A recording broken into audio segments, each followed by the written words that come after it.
everybody, and we're going to start tonight with a confession. I was so pissed off with the world today that I just marched outside and I shot a man.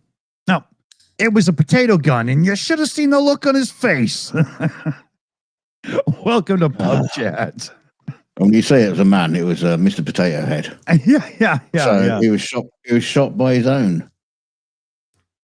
Oh man, is that like cannibalistic tendencies in war? No, it's just human nature, isn't it? Well, it's like using a body what part we of do. one to shoot him back, right? So wouldn't that be like dismembering an orc and then beating another one to death with the arm? Yeah. Like shoving someone's bollocks down their own throat. And I'm in that mood as well. Oh, that's funny. Sounds like a night up north to the pub or something, you know? Oh, dear. Did everyone make it over here tonight? See a few of you. Yes. Yeah, some people are starting to catch on. I think we'll have to do reminders again. You know what we didn't do was put the little beep in Patreon to let people know. But we figure anybody on the Patreon is probably in the Discord. And the Patreon beeps are kind of for showing up to the unlisted 42 show so we can record it and upload it as a video. Oh, I think I crossed too many wires there. Short circuit. Oh, dear. Yeah. I feel like that robot Johnny 5 after drinking some spiked oil. I'm still not 100% yet, but getting there. And we just, we're in the middle of this channel transition, and I just didn't want to sit out. It's driving me crazy.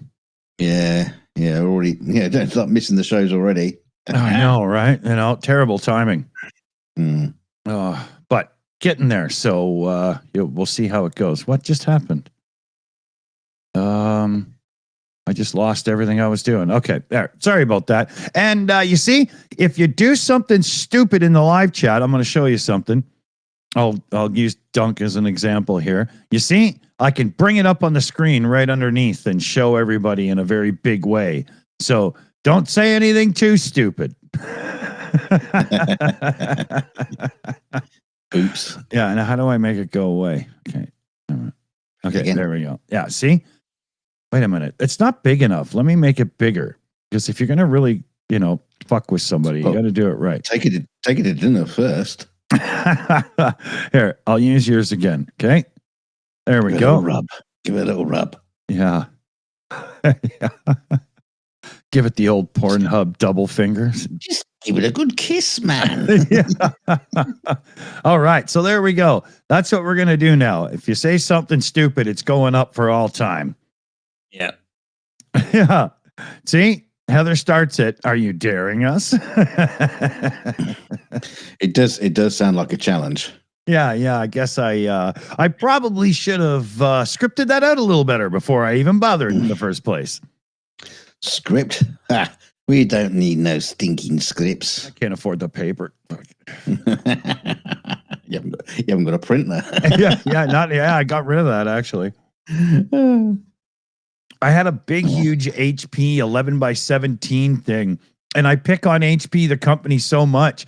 And then I went to the store and I got a set of the knockoff cartridges for it, and they wouldn't work because even though I set it to not update its firmware, it did. And I just put it outside and put a free notice on it, and somebody took it.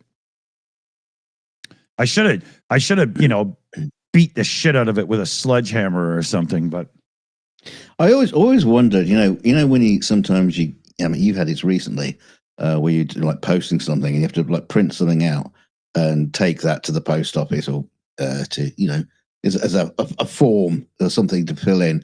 I always thought it'd be funny. And say, oh yeah, my printer's not working, but my 3D printer's fine, and print out a PDF in a 3D format. Yeah, and be like getting clay tablets in the mail, right? That'd be pretty funny. Yeah, funny, but technologically it's too much of a pain, so I can't even bother to follow through with the joke. Oh yeah. That's like, being that guy who goes in to pay a car payment in jars of pennies or something, right? Yeah.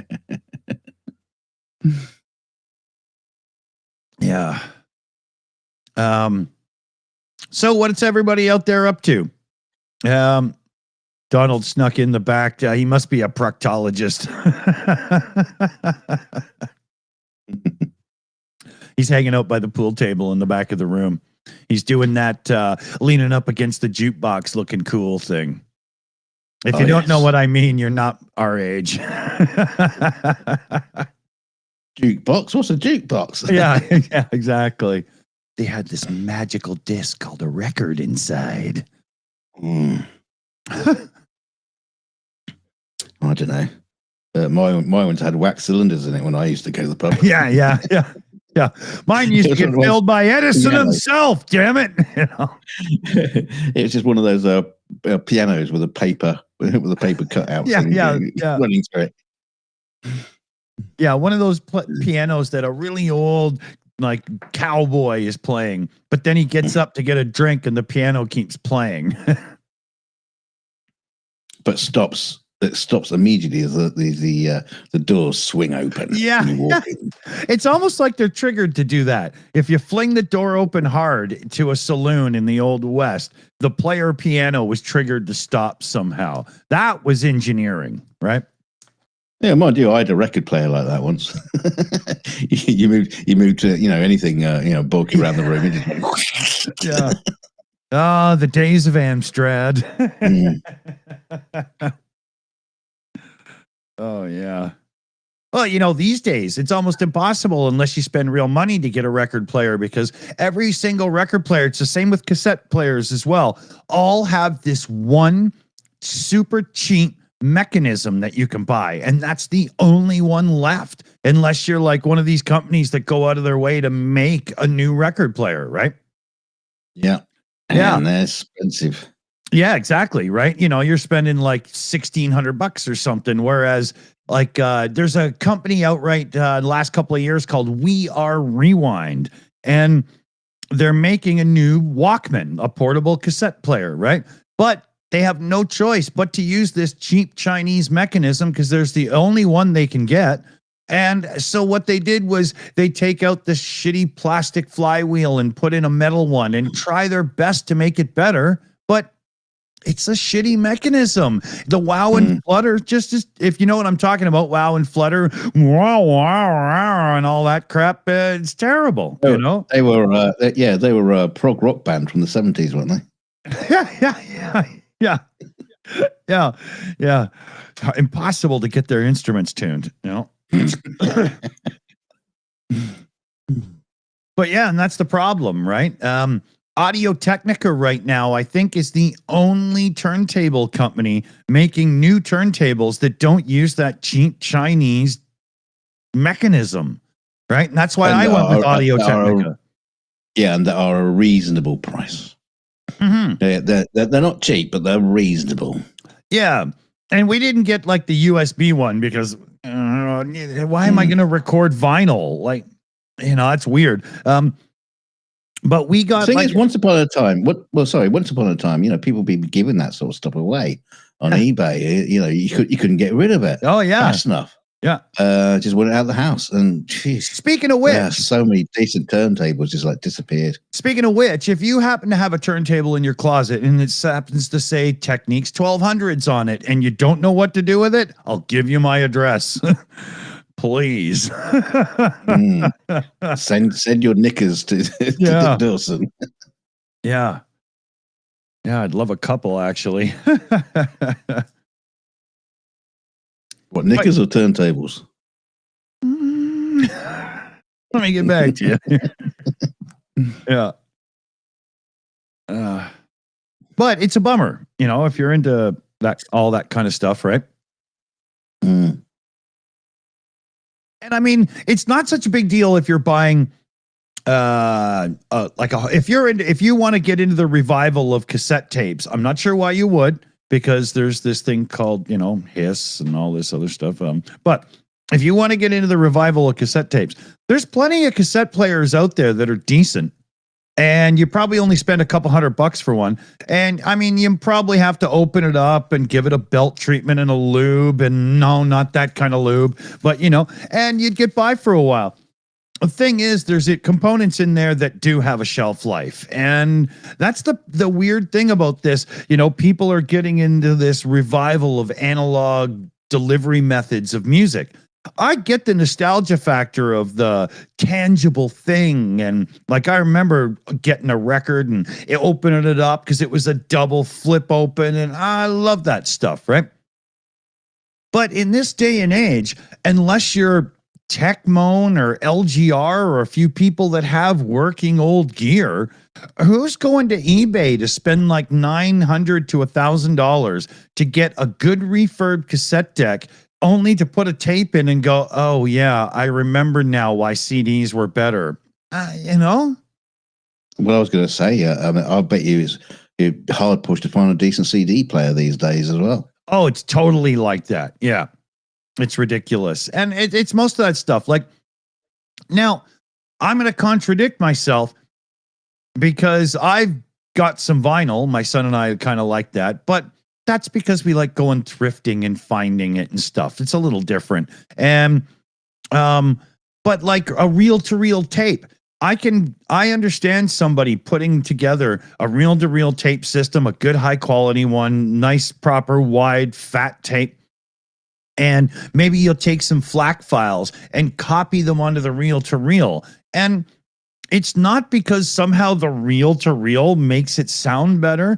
It's the nostalgia of sitting down in a room with a stereo that's set up properly. You go over, you put the reel on, you feed the tape through the playhead mechanism, and then you sit down and you got this big clunk when you hit play. And I mean, I get that, you know, but cassette tapes, they were a compromise from day one.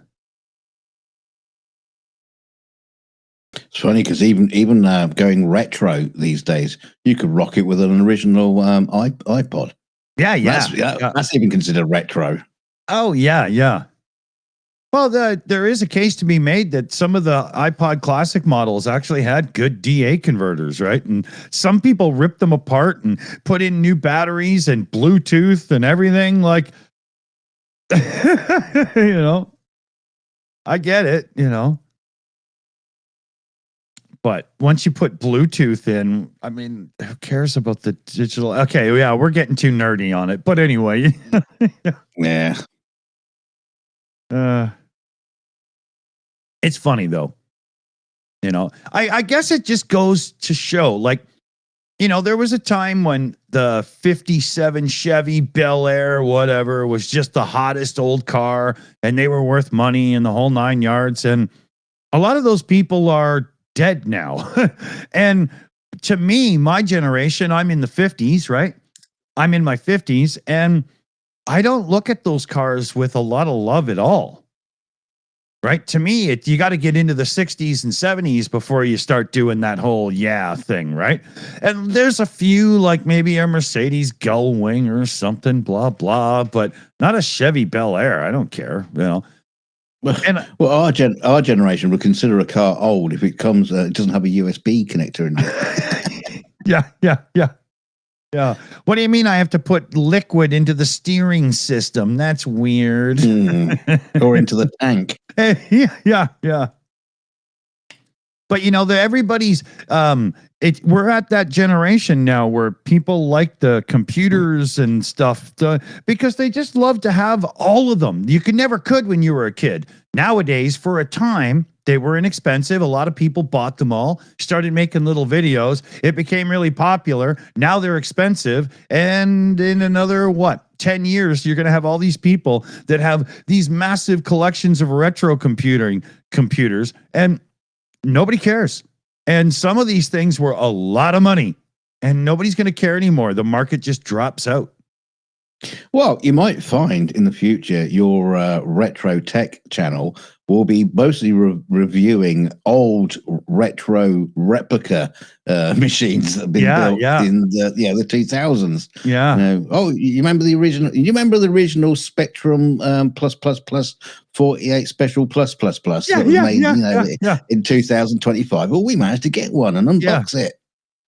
Yeah. Oh look, I've disappeared my hexagon. Oh yeah, your audio just faded out for a second there. Oh, I just blinked out. Rejoin. Nobody can even hear you, and you're in the background. You got massive packet loss errors.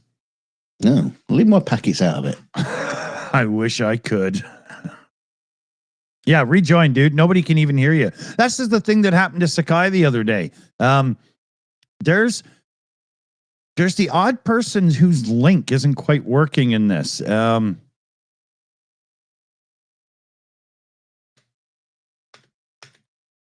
One second here, everybody. Just want to make sure here. Here we go. Oh man, why did you bring it up down there, you stupid computer? Okay. Okay. Well, you didn't listen to that part, did you? I'm back. Can you hear me now? Yeah, if you have any more issues, I just dropped the link again because I think there's a change that I made that you haven't made to your link, and you might have to do a don't reload last session thing. We'll see how it goes here. Where did you put it? I put it in the main shills room. I'm not even in the green room. Oh, I'm an idiot. Okay. Got you. Just in case, because there is a change that maybe is screwing it up, because that was odd. Right. Mr. Tinkerer. Well, you don't usually have strange issues like that, right? No, I don't know. Not without blaming me. Yeah. All right. Just doing the Spock thing. Yeah. So what else? Where are we? Well, I'm not going to talk my fucking fridge again. Never mind that. Oh, you know that dead spot under where I'm talking right there. Stream elements and Ko-Fi direct donations will pop up there. Their whole thing is set up now because, well, the channel's not monetized for super chats, right? Well, you could try. Yeah. Not quite. But so far it's going okay. We're getting some decent watch hours. People are subbing in slowly but surely. So, I do believe it'll work in the end. But yeah, we just got to get it there. And you guys can help by hitting the share button underneath and giving us a shout out on social media, which would be awesome.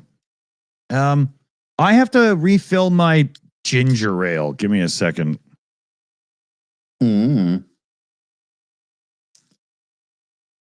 Yeah, so what can I tell you about? You know what?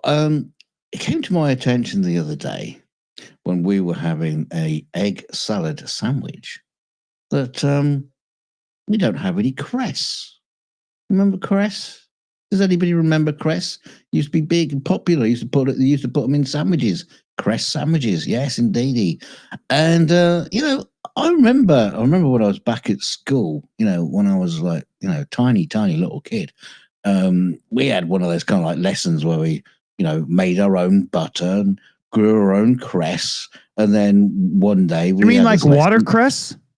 Yeah. Okay. And and we had a lesson where we made some bread, and then we took the butter that we made, and then we took the cress that we grew, and we made a sandwich.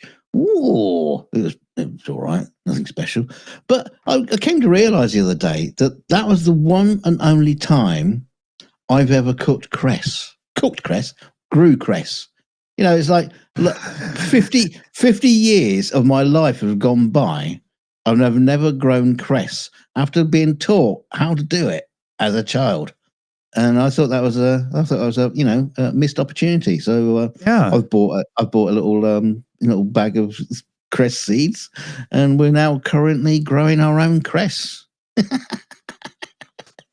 Well, that's cool.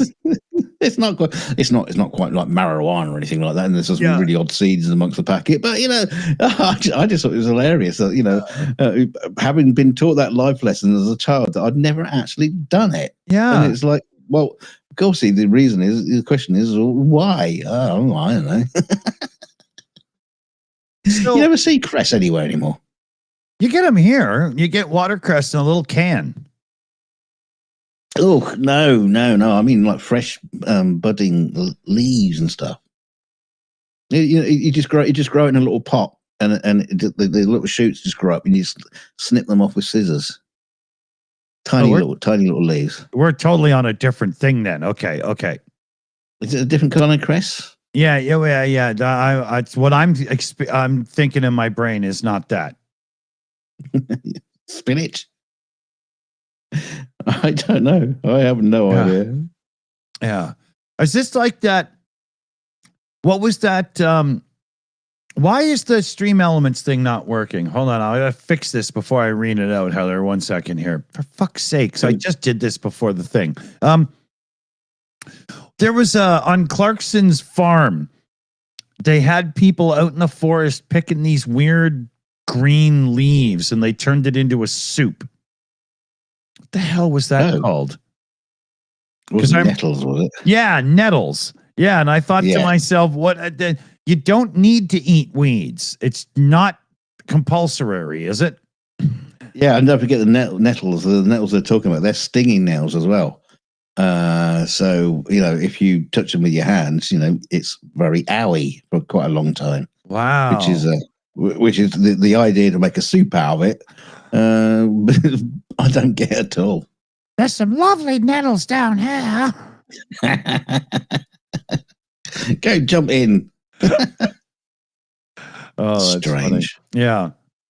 There's odd things that people eat. Down in Jamaica, they've got a lovely dish called ackee and codfish. And ackee is this like tree food. It's a fruit. It's sort of like a pomegranate, I think, where you eat the shit that comes out of it. But as I understand it, they're mildly poisonous until they're cooked properly. So that's a thing. They're really good, Well, there's that Japanese pufferfish as well. That you have to be like trained for like 30 years before you know how to cook it properly without killing people. Yeah, there's no way I'd be like, so how long you been doing that? Oh, yeah, okay, I'll have one then. There's no way, It's my first day on the job. I'll have the cod and chips, please. Yeah, isn't this a Simpsons episode or something, Yeah. Okay, well, I don't know, Heather, maybe I screwed this right up, but Heather came in with a direct tip there for $6.66 through Stream Elements. And the stupid Simpson or service Simpson, I was just seeing Putin's chat there in the thing, has just left me for dead. So I keep trying to click it to make it work, and brilliant. Yeah, it just does fuck all. After all that excitement at the beginning, saying, "Yeah, we've got Streamlabs working again," we'll just come up in the blank bit, and all falling flat again. I don't get it. Maybe it's because it's connected to a different channel, and so it's not doing it because it's going, but you're not live. Maybe that's what it is. I didn't realize we couldn't do it that way. So, sorry, I screwed that up, but yay, Heather, thank you. See, we can at least make it count, right? Fucking technology, man. I swear, it always lets you down, right? When you want it to do something, grab your phone, try to call for a food delivery. That's when it screws up. Not when somebody's trying to call you because they're annoyed. Always works then. Did you see the story about the was it a Wayu driver? Passenger, should I say? Because of that driverless cars. What am I talking about? And he was at an airport. He was getting frustrated because it's one of these driverless taxis, and it was just going round and round in circles. And he was trying to get hold of the. Yeah, he was in a call to the what would he call it? I mean, just the emergency channel or the Wayu operators or whatever. They were basically like telling him, well, there's nothing we can do about it, really. And he was like, he's supposed to be on his way to a flight, and he was just like going round and round in circles. Yeah, don't worry, sir. The battery will drain. What? Yeah, maybe you're lucky another, Wayu car will come and it will crash into it. I I can't understand people I'm not willingly getting into a driver's car or a driverless car. That's not happening. No, I'm surprised people are so willing to do it at the minute. The horror stories you keep hearing. Yeah. No way, man. It's like when you get into a driverless or a pilotless plane. Yeah. No. Yeah. No. I mean, yeah, that whole thing in China, the delivery drones that deliver people. No way.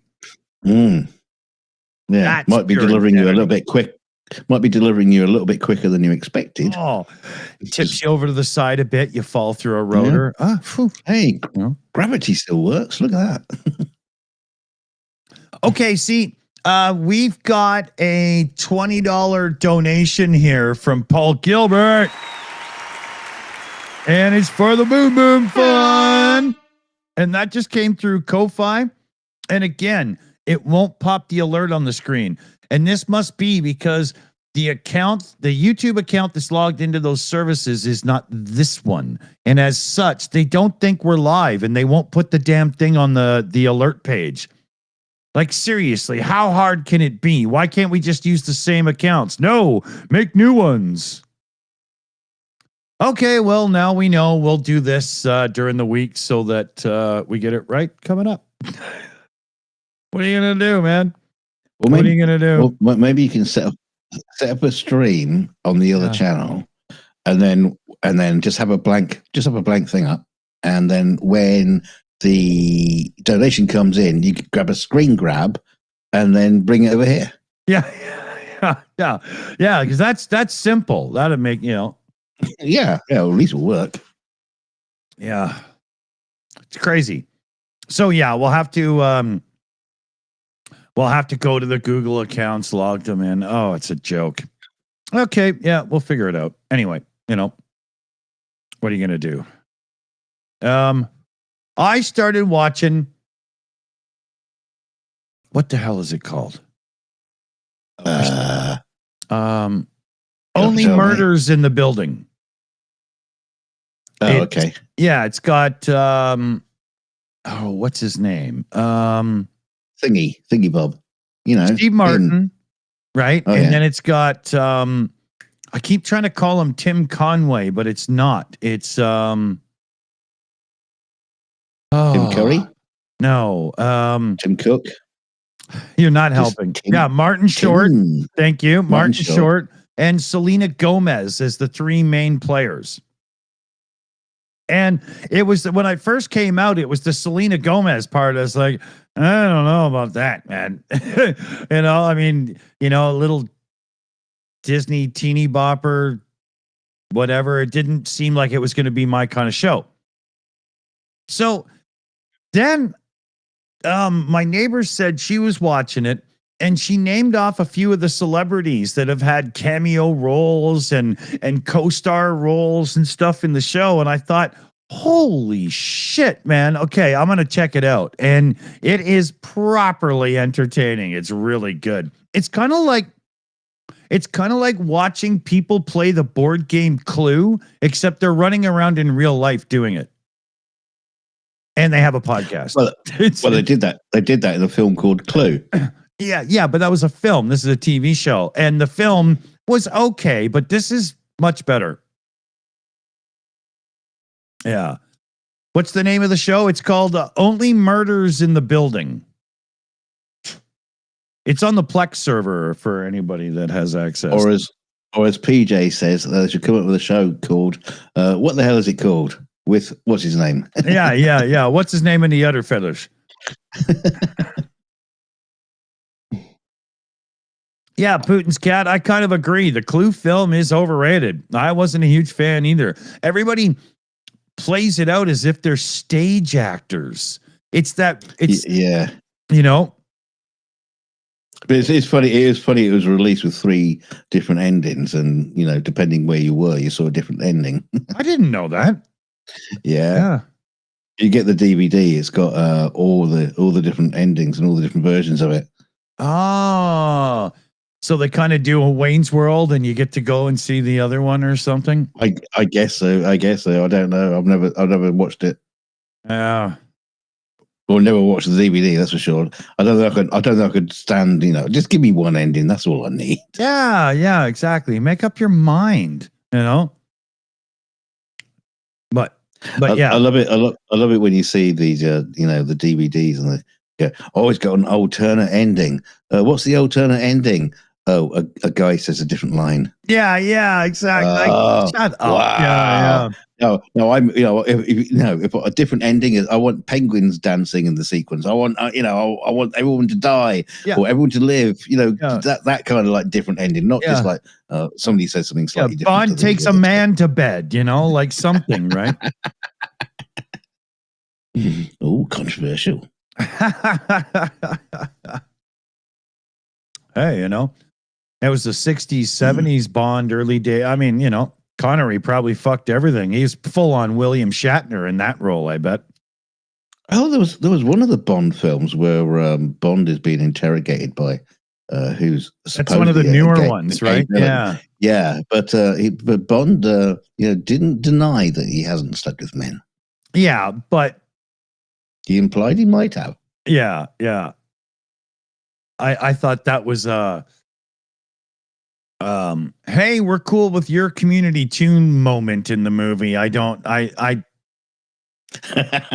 wouldn't doubt that they put that in because of test audiences, to be honest, the way that was scrammed in there. Yeah, it's playing to the pink dollar, as they call it. Oh, I never heard that. Interesting. Yeah. Yeah.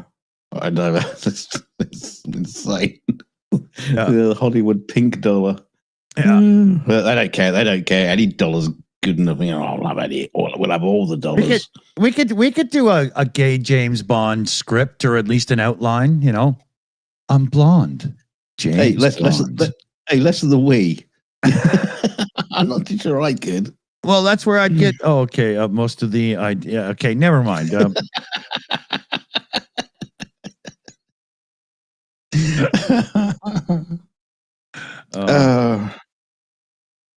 So if I ended up doing, he'd be one of those like outrageously stereotype gays. Mrs. Hello, sailor. It'd be terrible. RuPaul on in whiteface.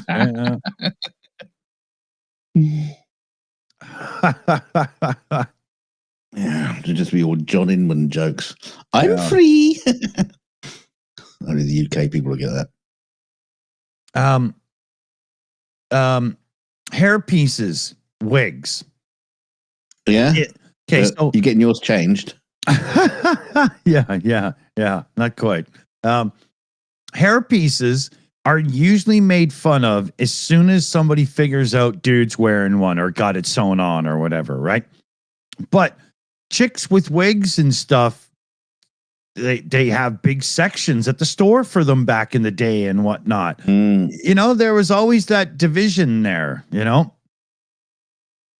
also that really weird. I'm not sure which part it is, but there's like an African culture where the women just like, constantly wearing wigs, and then they probably shave all their hair off and then just wear wigs. Huh. Which one is that? I'm not too sure, but yeah. Very. Why shave your hair to wear a wig? That's like having a vegan burger. If you don't like meat, why are you having a burger-shaped piece of food? Right?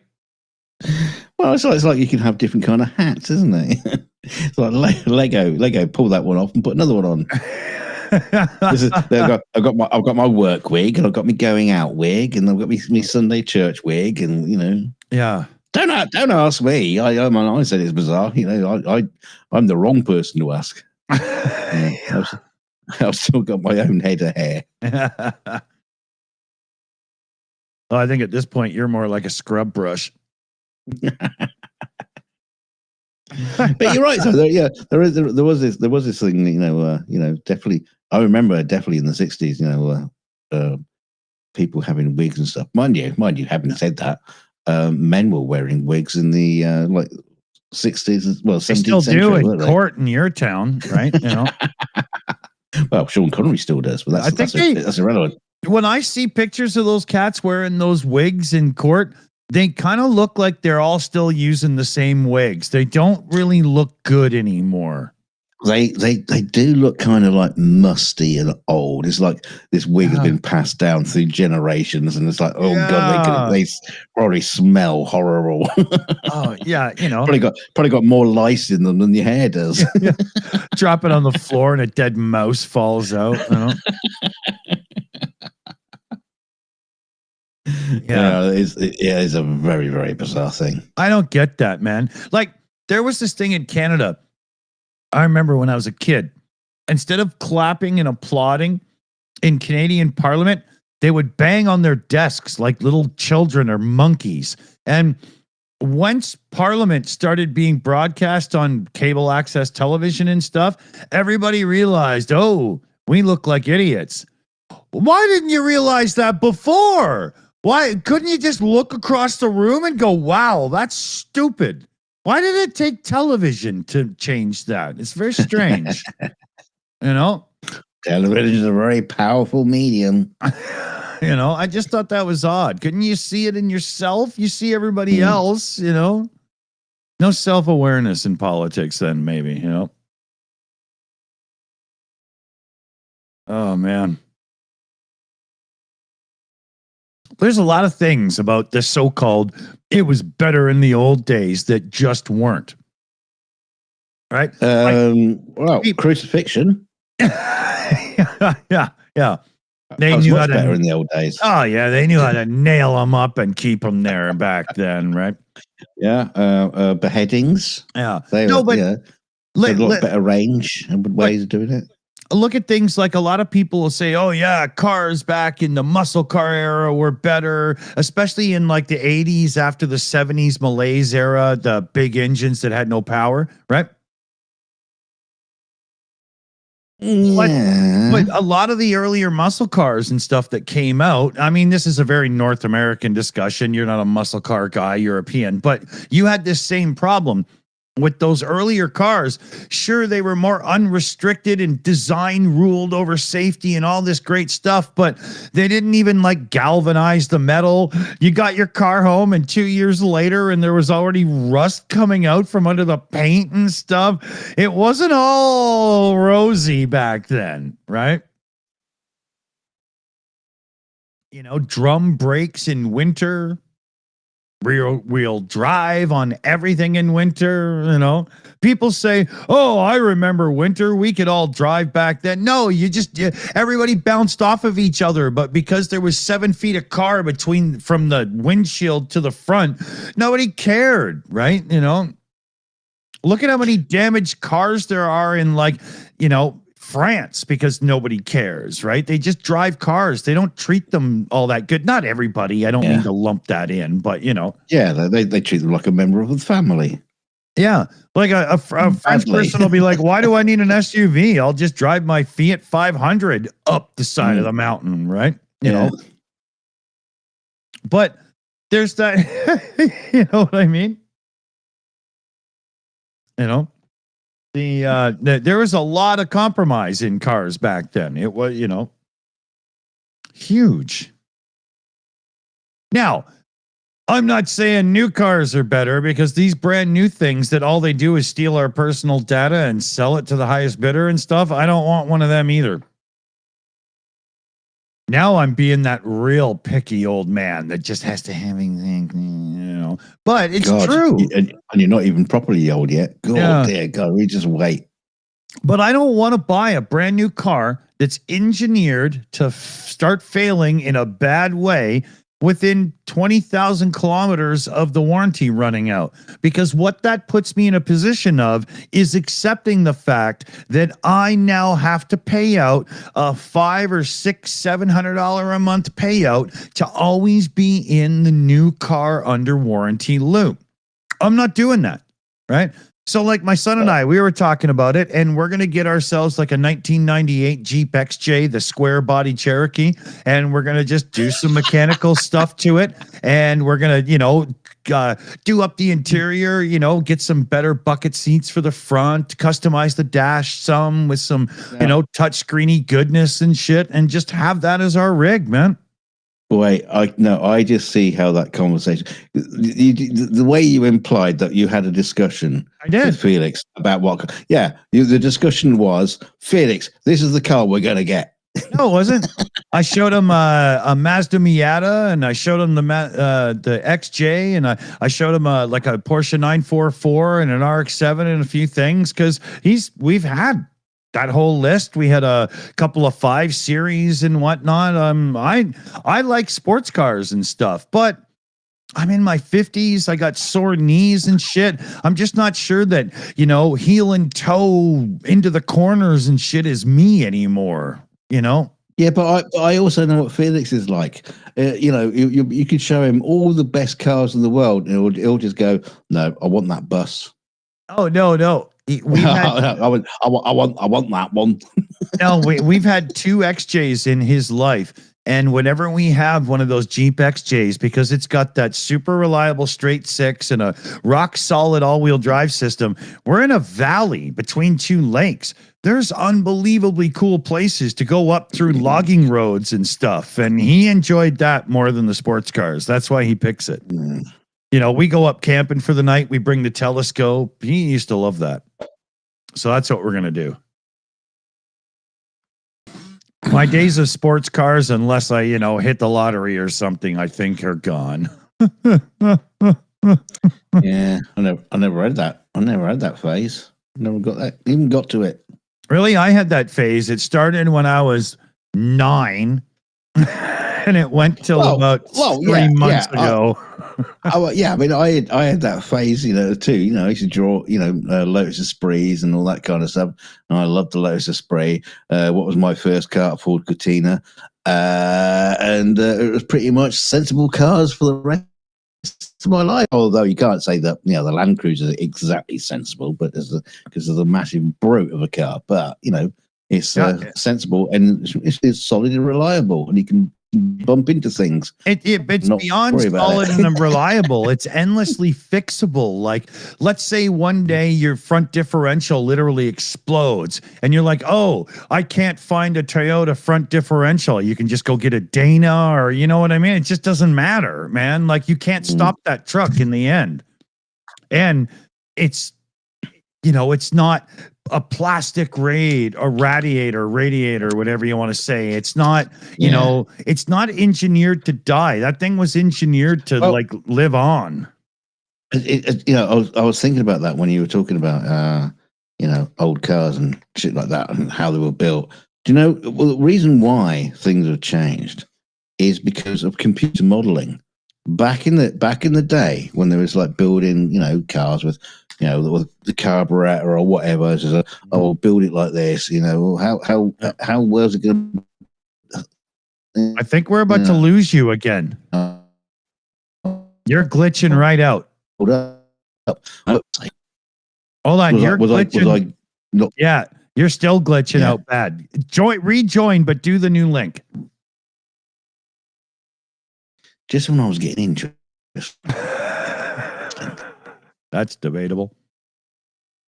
No, actually, you were. Come back then. Okay, there. Now he's rejoining. Okay.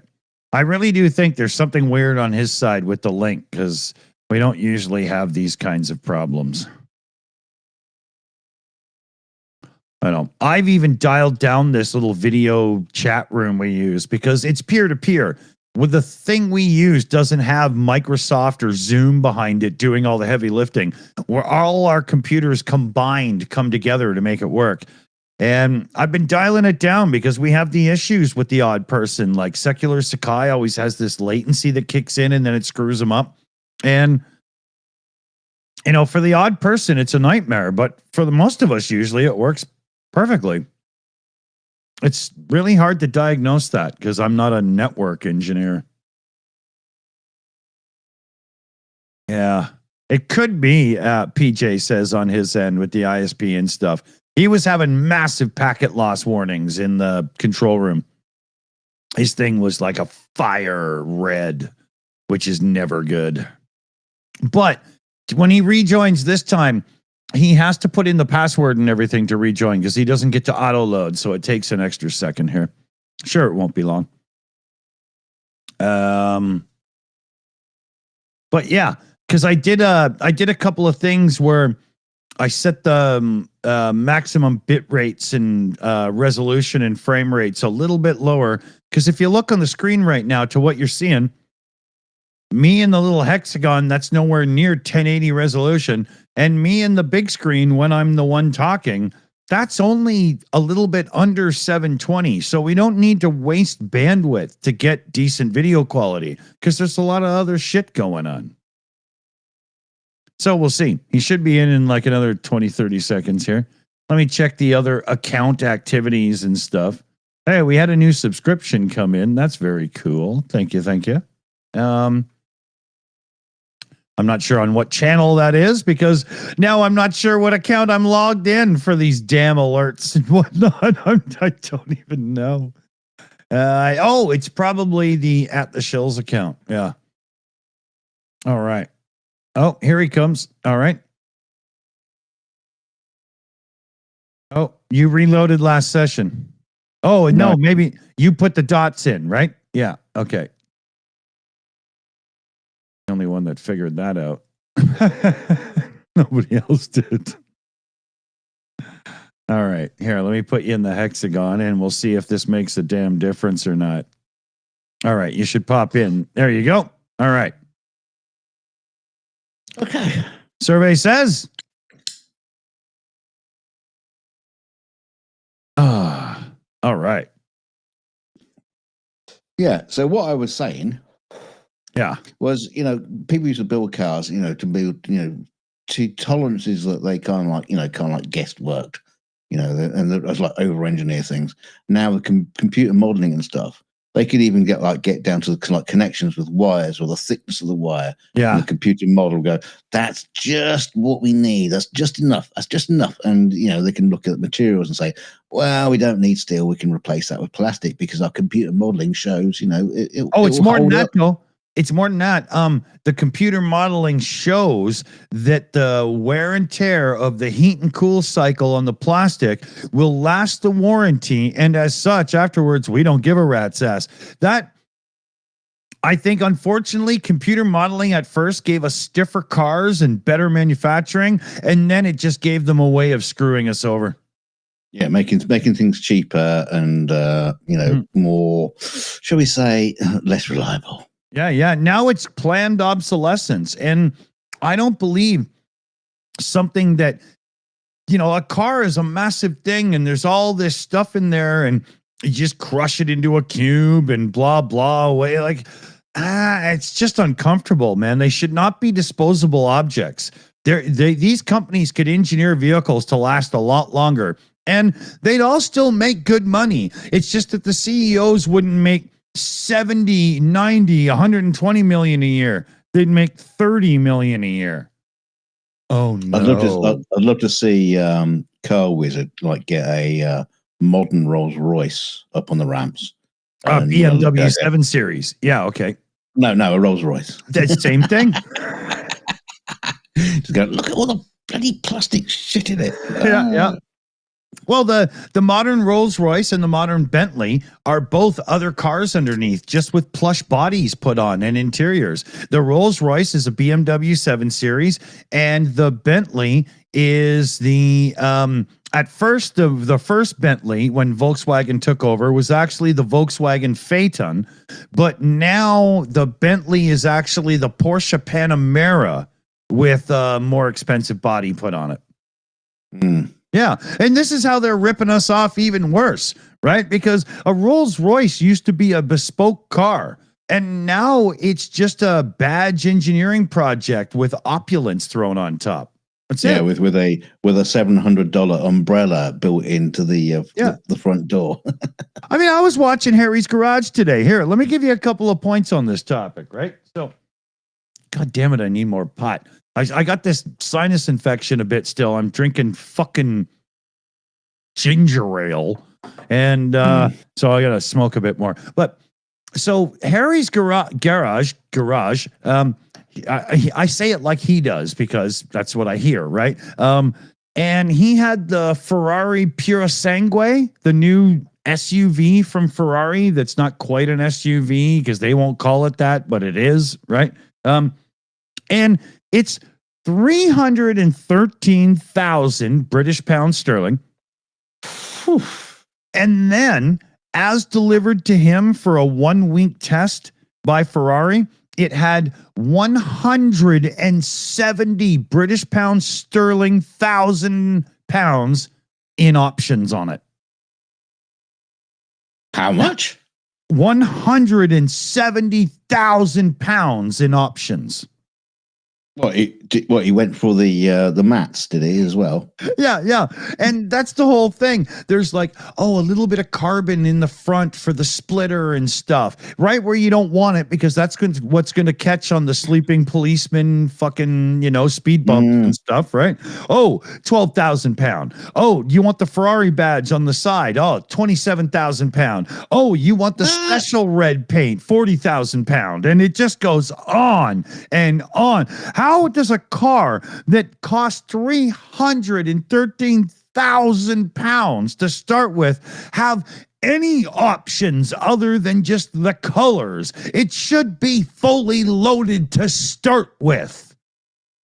Yeah, and I want side indicators with a Fiat logo sanded off, please. Yeah, that's like going, I'm going to take a first-class flight from Toronto to Los Angeles. Okay, and would you like to sit on a wooden plank or would you like an actual cushioned chair? What? You know? Would you like the non-crashing or crashing option? Yeah. It's unbelievable. Yeah. Man. We got two pilots. This is Mike. He's been flying for 25 years. Or you can have Jim, who's just got out of the pub. And he's flown a flight simulator once. Come on, mate! I wouldn't crash you. Don't worry, if we are going to crash, I'll shoot you first. You don't feel the pain. Yeah. Oh, it's funny. It all bounces off the desert, mate. 1 second here. Is he gone again? Silly sod. Dear, what else can we talk about? Oh, yeah. I was watching, completely off the subject. I was watching this thing the other day, and it was it's like documentary. Well, not a documentary. It was an interview between an ex-SAS soldier, Billy Billington, and a former Delta Force operator. And it was just like comparing notes on what it was like, being in special forces in the UK and the United States. Interesting conversation. Yeah, very, very good. What I found fascinating, this entire series of videos, there's a whole bunch of them, the fucking adverts that I get on YouTube, you wouldn't believe. It's like, well, you're talking about SAS and the Delta Force and talk about, all the postings they've had around the world and all the the hell they've been through. What comes up as an advert? Nickelodeon Paw Patrol. Because that's what I want to watch next. Oh dear God! Every single time I've been watching one of these videos about the SAS or the special forces. You get Paw Patrol. I get Paw Patrol as the advert. Come on, YouTube, get your act together. Oh wow! I mean, they could have done Manscaped or something, something appropriate to being all manly and warry and stuff. But Paw Patrol, brilliant. Paw Patrol. Wow. I guess the show you're watching must have tracked in some advertising, research thing that a lot of people with young children, like a lot of parents with young children, happen to watch the show you're watching, and that's why you're seeing that. It's the only thing that makes sense. I think the only thing that makes sense of it is the terminology special forces. Now, let's face it, as far as emergency services are concerned, Paw Patrol is a kind of like specialized service. So they're connecting Paw Patrol, the emergency services controlled by dogs, as special forces. I couldn't make a reach like that to scratch my neighbor's nuts right now, dude. Hey, talking about reach. What about reaching for the stars? Do you remember talking about this the other day? The Enterprise project. Oh God. Okay. Anybody here like physics and reality? You're gonna love this shit. Yes. Are you a big fan of Star Trek? Yes, you are. You're a massive fan of Star Trek. So much so you watch a channel that's got like 600 subs and 14 views on every channel. And we're not talking about this one. So say we all. I saw this video about the what's called the Enterprise project, where a whole bunch of nerds. I'm not going to describe them, but yeah, Enterprise Star Trekky nerds. I've got serious nerd tendencies in my life, so I can throw that shit around, man. I could do hip hop where I say, "Yo, where my nerds at?" Yeah, but you obviously don't go to every single convention that's going. Yeah, but that's what I mean. Broken and old. Yeah, but you can tell. You can tell these are the type of people that just go to every single convention.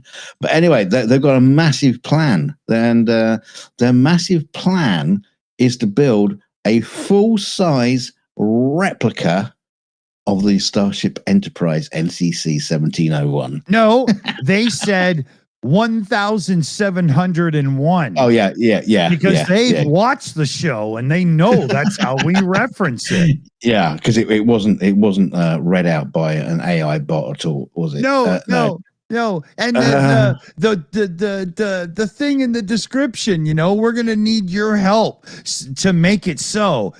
Wrong ship, wrong captain. You screwed it up again. Yeah. So we all. That's why I did that. Yeah. No, it's amazing. No, has it got 2,000 subs? Oh, I've even got the video link here. But it was hilarious. It's like, what? And the funny thing is that they said that made me laugh the most. They said, we have written to the government to apply for government funding, and we're going to make this thing a national park. So, okay, you've written to the government, and the government will put it straight into the bin. What are you talking about? Somebody at the government will write a letter back and say, we already did this. It was called the Enterprise. It was a shuttlecraft. Check your history books, dipshit. Yeah. That was a full-size mock-up of the Enterprise. Now, what are you going to do with it? First of all, okay, never mind what are you going to do with it. Let's go to engineering and physics and stuff, because unless those nacelle engines at the back, the big tubey things are like helium balloons, how is this going to happen? What are you going to do? They're just sitting on two tiny little stalks sticking out the side of the thing, and the big saucer shape as well. Nestling, teetering on the neck. Each nacelle would weigh like the same as a 12-story apartment building or something. Right? You get to walk through the engine section at some point when they build this thing, and you're walking through. Well, actually, we've got to have 12 people at one end and 12 at the other end. No, actually, only 4 at the other end to keep the balance. Hey, fat guy, stay in the middle. All right, we're not knocking this over. Oh dear! And what are they going to do? It'd be like the end of the Italian Job. Michael Caine would be the end. I've got to go. Don't hold on, lads. I've got an idea. Trying to get out of the engineering. Yeah. And like the Mr. Spock has kind of hit where I'm going here in this. What is it going to be? Like a casino and a house of sin where all the girls are painted exotic colors and you can, enact your own Captain Kirk fantasy? What the fuck are they going to do with this? Well, the thing is, they seem to want to make it as like an exact replica. So corridors. That whole thing's just going to have one bathroom right down in the middle. One sonic shower. I know. I mean, obviously, the actual enterprise would have been filled with engineering stuff. The things that make it work. It's not just be a vast empty space. Yeah. But if they created all the corridors and all the turbo shafts, all those sort of things, again, what are you going to do with it? Just like think sort about around this. for half an hour. They're going to save a lot of money on LCD screens because they just need toggle switches and flashing lights. So just like transparencies on the screen like they did on the olden days.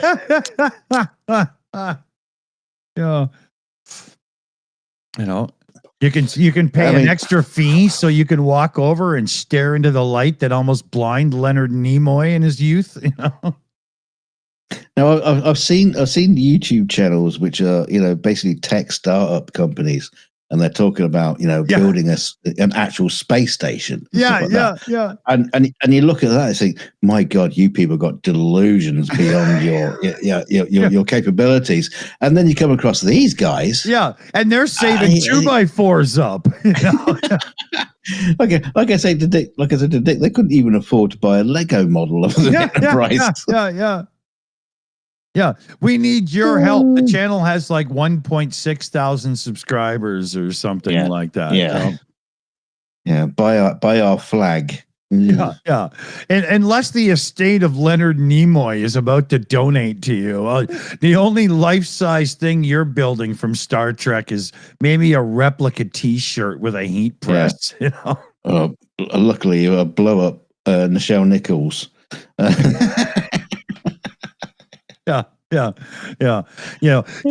Take a set of earmuffs and rip the thing off, and then here you got a set of tribbles. There you go. I just love the fact that it's impossible doesn't faze them whatsoever. No, they just think that, well, how they just do some math on a piece of back of a fag packet. How many Star Trek fans are there in the world? Oh, if they all gave us like $1,000, exactly, would have enough money to do it. So it's bound to happen because all Star Trek fans will want this. Surely. Oh my God. There's probably a new channel being formed right now where they're going to build the Halo, I think they're going to build a hate cannon against us. Smashing their dreams. I recently saw a video come up in my recommended feed, and I'm going to bitch about my recommended feed in a minute because that's a whole different thing. But this one seemed interesting. It said, comparing the actual sizes of different ships from sci-fi history to now or whatever. I thought that'd be really cool. And then all they do is you're standing like, sort of like on a pier somewhere, and they just kind of fly overhead, and they don't actually compare the size that well or anything. And 2/3 of them were from like video games and shit I'd never played before. And I was so annoyed with that video that I put them on don't recommend channel ever again. Just done, No, that is one of the problems with nerdom is you cannot be pigeonholed into one nerd industry, one franchise. You have to kind of like know them all. Otherwise. And that's the thing. It's when they get too into things that I'm not into. Well, they're too into things I'm not in. I think that's self-explanatory, right? But just because I've watched some sci-fi TV shows and stuff doesn't mean that I've spent a lifetime playing the games as well, right? Well, the other thing as well is it makes me laugh about the entire thing is just how serious they get about it as well. And even just like things like comparing the size. Oh, this is the size of a 747, and this is the size of a Star Destroyer. Yeah. I mean, it was just a fucking model. I mean, they didn't actually build a full size one. the cost didn't go. George Lucas didn't sit down on a table when they designed the Star Destroyer and go, yeah. in reality, how much would this actually cost to build? Yeah. If we built one, because I don't think Empire could afford that. Yeah.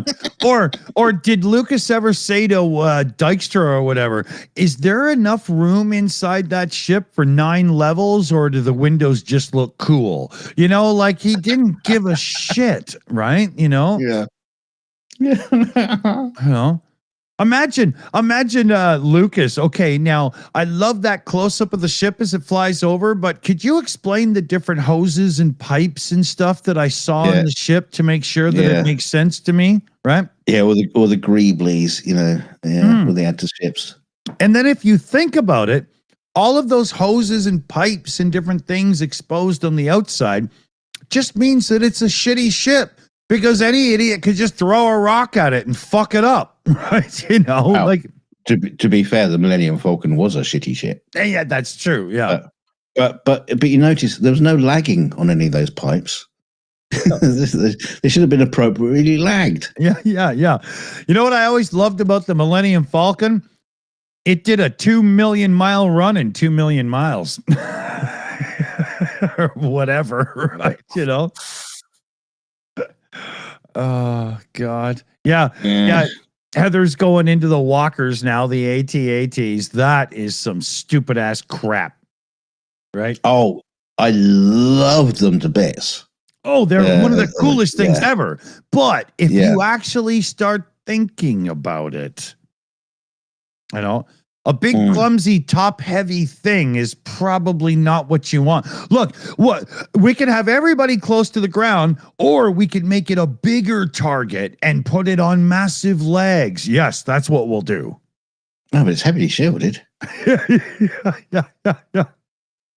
Didn't think about the rope thing. Oh, shit. Yeah. But they should have had like massive knives down the front of the legs. Oh, that would have been snippy, right? Yeah. Empire wasn't thinking ahead. But then you would have needed more Jewish pilots. The other thing as well, I've noticed recently, it's been talked about a lot, was that how did the walkers get down there? And so people have retroactively designed a ship. Oh my God, really?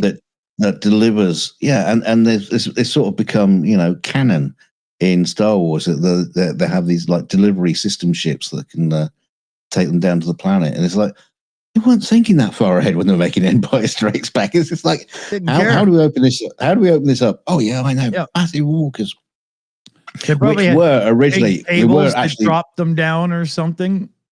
No, they were. Of course, the walker was originally like a big, massive wheeled thing. That was originally designed, and for some reason, this is like, oh, let's put it on legs. But it was a brilliant, absolutely superb design concept. It was like, wow, this is fantastic. For the moment, especially as a youth, when that movie was geared to me when it came out and stuff, and then Luke and the other speeders flying around and stuff, I was just like, oh my God, best thing ever. Yeah. I know, and and that's all it should be. Exactly. As soon as you start overthinking it, you're either getting drunk in a pub, having fun, enjoying the things about your favorite movie, or you're a nerdtastic fool who's just doing that whole thing. The other thing as well, I noticed is that people can name the make and model of all ships in Star Wars, in the Star Wars universe. They can tell you their year of manufacture in the Star Wars. Yeah, they can tell you all the details and all the shielding and all the power. No, it was just a fucking cool looking model. That's all it was. All those facts and details were written by novel people after, and Lucas just said, "Okay, what do I get? I'll give you 15%." Yep. Okay, you're good. Right? Lucas let the whole art of the Star Wars universe novels get to the point of insanity where it all had to be thrown in the bin, and then they went back and decided what was canon and not. Isn't this Star Wars? Isn't this how that went? Well, the funny thing about Star Wars and George Lucas is he can't even name half the things that are in his bloody films. He doesn't give them the same names as the nerds give them. The nerds know all the actual proper names for all the things. And George will say shark head man, or whatever. I don't know. Whatever he is called. The fucking Dystra asshole shit bags toy number 5, right? Yeah, he could probably tell you the Kenner patent number. Oh yeah, on each he of the probably toys. had to approve it for the Kenner line, right? Yeah, he can give you the product code. Yeah, but not the name of the thing. Yeah, very much so. There was a funny thing I heard about the Return of the Jedi. Okay. Yeah, General Nadine, who's only in a handful of bits, and he's like a blonde, bearded, mustachioed man. One of the commanders of the rebellion. And Bieber? No. What did I say? General Nadine. Yeah. So they sent the toys were made, right? They made the toys, and they made this. I don't know why. But they made the toys of General Nadine, and he had like this, amber like blonde hair and blonde beard and everything. But the actor didn't. So they had to. So in the film, they ended up having to put him in a wig to match the toy. That's funny. Find me somebody that looks like this.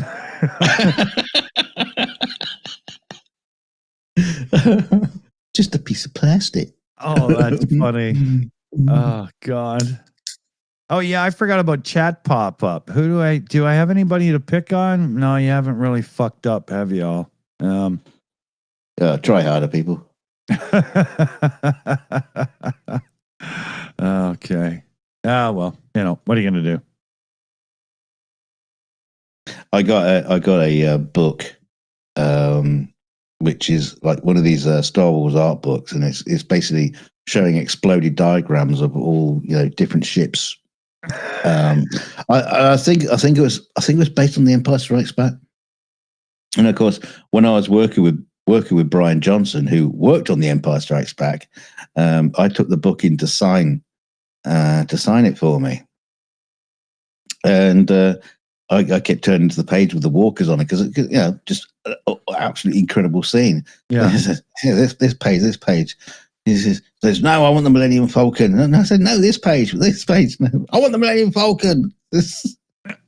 So he signed it, and he says, "Give me the Millennium Falcon any day." Brian Johnson. That's cool. So he got it in there. Oh, that's cool. That's cool.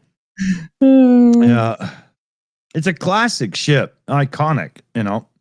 I was not impressed how between the two fork front nose thingies they included never before seen escape pod or something in the new movies. That pissed me off royally. Because it was always why they did that? Like the cargo loaders and all this kind of stuff. You know why they did that? It was to Toys. have, exactly. Yeah. Some asshole at Disney said, you know how easy it would be to change the vacuum molds for these fucking toys if you would just, and then I could have a little thingy, and oh yeah. Yeah. Now what is two things about that. Now what is interesting about that was I've seen people sort of retroactively going, well, this is how the cargo worked on that. Yeah. Was it the YT-20 freighter? Corellian built, obviously. And so they had like these cargo containers. You would just imagine modern day cargo containers, but they're like stacked end to end in a long line. So the YT-20. The Millennium Falcon would push them through the space, which made sense. Yeah, with the cockpit being off to the side. Yeah. Okay, it made perfect sense. But then you have this the Solo movie idea where they put the I know. What? And the thing is, hang on a minute. But they also had escape pods. I know. They already did. Exactly. And the whole thing with that thing that they did in the movie is they would have had to drop that to do the whole maneuver thing and everything. It ruins the whole backstory that was already there because somebody wanted a bit more plastic to sell to greedy children. Right? Yeah. Stupid. What they could have done is focused on different interior sets for the Millennium Falcon based on the scenes, which would have been way better because the Millennium Falcon toy is never big enough for the action figures. And they could have made a new size action figure. And you know what? I'm giving them back. We got to erase this. Hold on a second here. Don't even worry about it. There we go. Yeah. You know. I did like the fact that the in Solo movie that the interiors are all nice and clean, but the fact the exterior of the whole was still super clean, but only after when Solo started flying it around did all the panels start getting scraped off, revealing all the stuff to become the Falcon that we know. Yeah. And I thought, oh God's sake, that was cheesy. Come on. Yeah. I like the idea of it being more of a haphazardly thing from the early days of the rebellion and blah, blah, and whatnot. Because as we found out in The Mandalorian, the ships that have no transponder at all and so on, the really old ones are even, more boring looking. Yeah, the ones without a subscription base. Yeah. Anyway, we've noted out too long on that one. Okay. So where else? But we obviously have a group of nerds because it's actually working. So, well, you guys enjoying it? Yeah, we can talk about stupid shit in Star Wars for hours and hours and hours. Yeah. Actually, it's not the stupid shit in Star Wars. It's the stupid shit that people Sci-fi. make up around it. Well, no, but we could all just because general. I could do Battlestar Galactica and Star Trek and stuff as well, right? Oh, have you? Yeah, this was one that came up the other day. I don't know if you've ever seen. I bet you haven't. Have you ever seen Space Above and Beyond? I have not. That's one of the ones I didn't watch because I was. Yes. Yeah, I was. It was the age time, right? I wasn't sitting around watching TV at that point in life. Yeah. It's one of those. It's one of those series that's like gets lots of high praise, even though there are some kind of shitty episodes in it. But Babylon 5. Babylon 5 is great. Shut up. I haven't seen it. It's a bit dated now in many ways, but I really like it. I'll say this, and I respect the technology that made Babylon 5, but at that point, where digital didn't quite look as good as the models done properly, a la Dykstra, Star Wars and stuff. And Babylon 5 just came off as one budget lower than I wanted to watch, and I've never gave it a chance. Unfortunately, it was a budget lower. That's the reason why a lot of these digital effects, just like created on Amigas and stuff like that. That's why you got that, because otherwise they'd never been able to afford to do the show. Right. It was already very, very expensive, and then to do it as models would have been like just not impossible. Right. Yeah, it would have been like Battlestar Galactica in 1978 or whatever, where they did all the footage of the Vipers for the first 2-hour movie premiere or whatever, because it was both. And then they just reused that footage over and over again because they had no money. Well, I mean, the saving grace of Babylon 5 is the characters in it, and the actors who play those characters are absolutely stonking. I bet they wish they had those in Battlestar Galactica 1980, because that didn't have decent effects or good actors or characters. So you bringing up Battlestar Galactica 1980, that's not fighting fair. I was not going there. That's not fair. Right? That's like me putting up Buck Rogers in the first season when Aaron Gray is looking all that against Earth 2. Right. Yes. It's when the Duke brothers got rid of the Charger and got a Ford Pinto instead. Yeah. Boss Hogg had a front wheel drive Cadillac. The three-wheeler. Yeah, he had a Honda Big Red.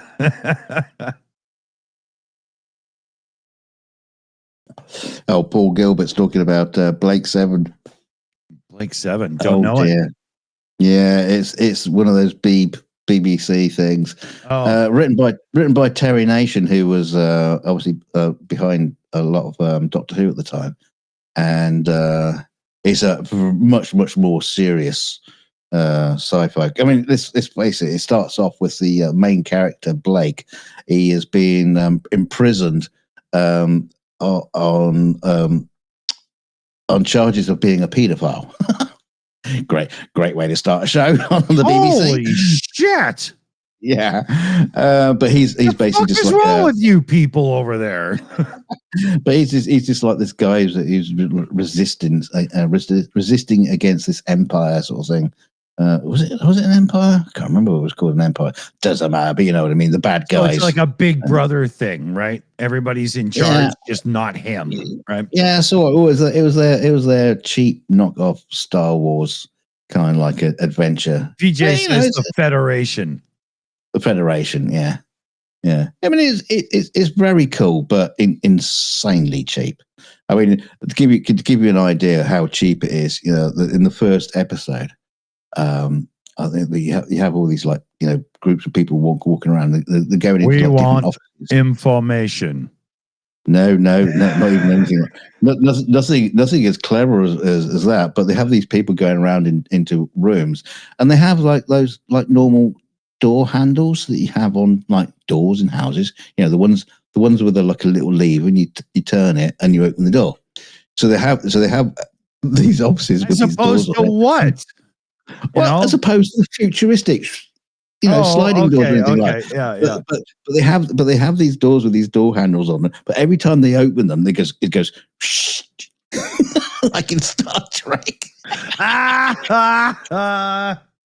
They add on the futuristic sound as people are just like opening doors. It's probably just a director with nasal issues, right? I always just found that absolutely fucking hilarious every time I go back and look at Blake 7 again. But they do that in some of these CW superhero shows my son and I watch. It's really funny.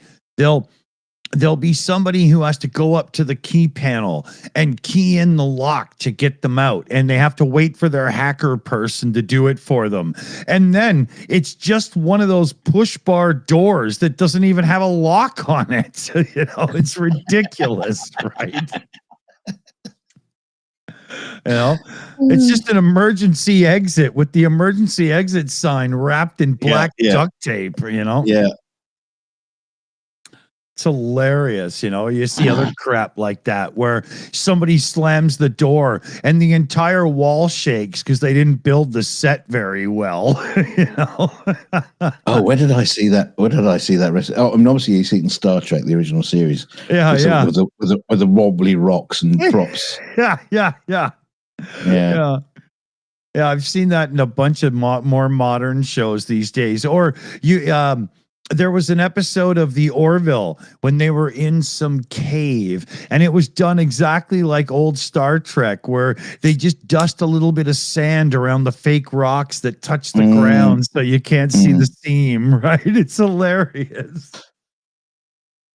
Yeah, that's what because all these like prop rocks that gets put into place.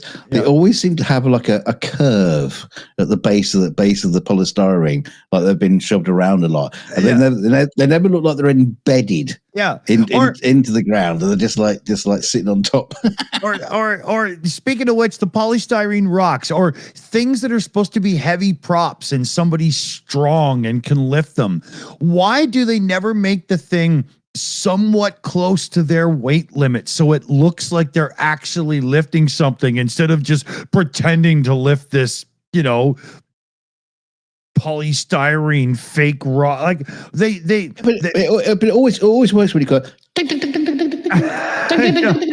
Yeah. It makes it better.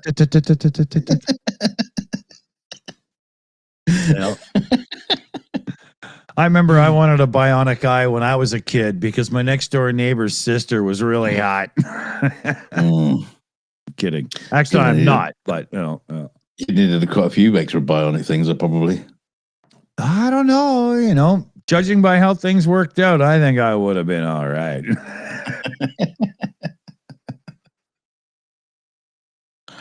Oh dear. It is kind of like funny that people do still talk about. They should bring back, Blake 7, or they should bring back the $6 million man. Seriously. It doesn't make any difference if you call him the $6 billion man now. It's still it's ridiculous. It's just there's no way you could do it without it, just being laughable. I don't know. That's just my opinion, and my opinion's right. Don't listen to Dick. As I understand it, there is a thing going around Hollywood for a script for a TV show, The $6 Billion Man. And it's hilarious because if you think about it, okay, you've got this robotic arm that's super powerful and stuff, but it's still attached to your human body. So when somebody throws a car at you, it just rips the arm off as it goes past, and you're just standing there going, well, that sucks. Well, again, you could lift a car with your one bionic arm. The other arm's not doing anything. Yeah. It's just doing a bit of balance. But the fact it will break your spine is neither here nor there. I know. Somehow the arm just makes it fine. Yeah. And also, like when he's like running at super fast speed, where he got new legs. I don't know if he got new hips. No, they'll need replacing pretty soon. And obviously, the rest of him will be like flopping around like a jelly behind him. Exactly.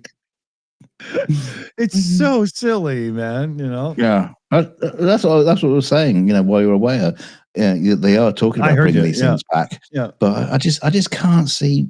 I just can't see it happening. People taking it seriously. They did MacGyver. They did Quantum Leap, and I didn't watch either of them. There's no way I haven't seen the remake of Quantum Leap. I heard the Quantum Leap remake is like helmed by some 28-year-old cool guy with a bit of an attitude. What? That's just too stupid. You don't let a punk ass bitch do that kind of stuff just because, Yeah, but the premise of those stories, those series, like MacGyver and or like just any of them, like Magnum PI, Hawaii Five-0, all those things that they've brought back. Okay, they're just hanging on to the name, but the premise can still carry on today. But something like the $6 billion man is.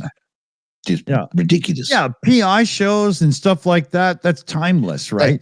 But they never change. Yeah. But to do the Bionic Man now, you'd have to take it more to Wolverine levels where the entire skeleton was lined with metal and blah, blah, and so on. That's a little bit more, RoboCop. Yeah, right? That's where, But in this day and age of the more expensive streaming TV show and stuff, do you pander to the nerds who give a shit about this stuff like us? Or do you just play to the public who just, want to watch it, right? Yeah. Right? Yeah. I mean, I think, if you pander to the fans are going to hate it no matter what you do. You just want to play it to a new audience who never seen the $6 million man. Right. They just know it exists and kind of like, they're aware of it. Yeah, yeah. And they go, I know that name. I'll watch the show. Yeah, that's what it's got to be. You can't say, oh, we're gonna do it for the fans. The fans are all dead. Yeah, or in a home. like the Flash TV show that came out in 2015 or whatever the hell it was. There's some crazy BS in that, and you got to suspend belief entirely. But when I watch it with my son in his suspended belief and stuff, good show, right? You got to, so who do you play to? Do you play to the good, or do you go full expanse and get canceled and have to go to a new place just because you kept the sci-fi real, right? I'm not sure that we're the core audience, Well, that's the whole thing about comic book stuff anyway. Is like if you're not suspending your disbelief from the outset, You're fucked. You're fucked. Yeah. Yeah, because it's a comic book. Yeah. And the fact that Batman would have been in traction by the age of 28, right? and the fact they might get some like bits wrong, from the lore the fan, the real nerds know about. So what? Let it live. Let it be. Who cares? And if the Avengers movies could be that popular, we have the ability, right? Yeah. I mean, I wouldn't know because I've never read the comics. I was never into that sort of side of things. Me either. I only know it from the movies. I got nothing. I got nothing to be angry about. Well, I know the Flash and a few of those characters from like the old 60s and 70s Super Friends shows. But after that, I mean, it's not like I went to the store and bought a Flash comic when I was 22 years old. Never happened. That was you do get this interesting thing that happens with a lot of these franchises like Superman and Batman and Spider-Man or whatever. Yeah, it's the same. It's the same with like Doctor Who or Bond. There's a bond that you grew up with. Yeah, that's my bond. Yeah, it's either Sean Connery, it's Roger Moore. For me. Yep. Yeah, it was Roger Moore for me. Yeah, that's the Bond I grew up with. So he's always going to be a Bond. Yeah, and the same happens with like things like Superman. Obviously, for me, Christopher Reeve, of course. Yeah, yeah, and anybody else comes along, they're rubbish. Yeah, exactly. And that's always going to be a you're hard that thing. Jack Ryan throwaway, and now you're Batman. That's Oh, Jack Ryan. How many times has Jack Ryan been cast? I mean, he was in. Who was he in? For me, he's Harrison Ford, right? Yeah, but also he was Jack Ryan in Hunt for Red October. Who was that? That was that guy who the other guy keeps marrying people and divorcing them, and it's always the same 4 girls over and over again. What the fuck is that punk's name? Sean Connery. No, I don't think this guy lives in Florida, but good point. Good call. One film and one film only. Yeah, he's the DC Universe Batman until the new Batman emo style took over. What's his name? I don't know. Ben Affleck. He's the guy who keeps marrying Lopez. He wasn't in Hunt for Red October. Isn't it him? No. It's the bald one in Red October. Yeah, It's Affleck in The Sum of All Fears. No.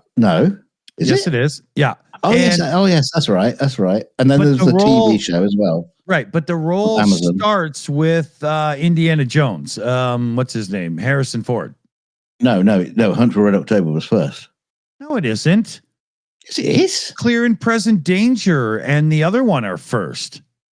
No. Yes. Sure? Oh, I am positive. Gates McFadden is Harrison Ford's wife in those movies. That's first. Is she? Yep. I don't Absolutely. Oh, yeah. It's got to be them first. It's got to be Harrison Ford first. No, it's not Gates McFadden. I'm sure it's not. Yes, it is. It's Gates McFadden is Harrison Ford's wife in one of his Jack Ryan movies. I guarantee that's a fact. Yeah, guarantee it. I'm not going to IMDb it to prove you wrong. Hey, Mike71 says Red October was first. I thought for sure Harrison Ford did Jack Ryan first. But Gates McFadden is still his wife in one of the movies. You got one fact wrong. You might get fact number 2 wrong. Look it up. Because I thought James Earl Jones was older in Red October, making for sure it Harrison Ford's movie first. Yeah. Was James Earl Jones in Red October? I don't think he was. Yeah. Yep. Patriot Games and Clear and Present Danger are second and third. So the Hunt for Red October is the first one. So I guess they based the franchise on what's his name? One Ping Only there, because he's on the poster. And then after the other two movies are all about Jack Ryan more. Yeah. Well, right? I think they based the franchise on how well the books sell, so they didn't really care who was playing. Yeah, I had no idea. They spread some cash. Yeah. I thought Patriot Games and Clear and Present Danger were more like late 80s movies, just because, you know, they have that older filming style and stuff, you know? Huh. Well, when was October made? October was 1990. Was it? Yeah. And I thought Patriot Games and Clear and Present Danger were both like more after Return of the Jedi, like, you know. Yeah. No, he done quite a few other things since then. Mm-hmm.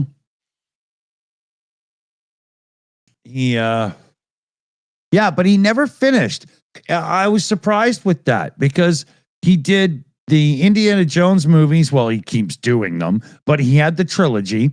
And he had the trilogy from Star Wars, and he never finished the Jack Ryan to do the third movie, which would have made him one of the only actors in history to have 3 successful trilogies. Right? But he never finished it. He never did the third movie. Right? Can anybody name an actor that's done 3 successful trilogies? You got Keanu Reeves with The Matrix, and then that fucking movie where he just shoots people. Bill and Ted. They're not successful trilogies. There's a successful movie and 2 other movies. Right? But Keanu Reeves, because of that, does get the triple trilogy because he also did, what are those stupid assassin movies? John Wick. Yeah. So he's done 3 trilogies, right? Jurassic Park. Who in Jurassic Park has been in all 3 or sets of movies? Because they all million of them. No. The T-Rex.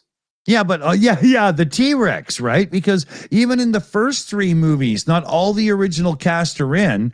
And then in the newest movies, they finally bring the cast back, but not in the first ones, right? That's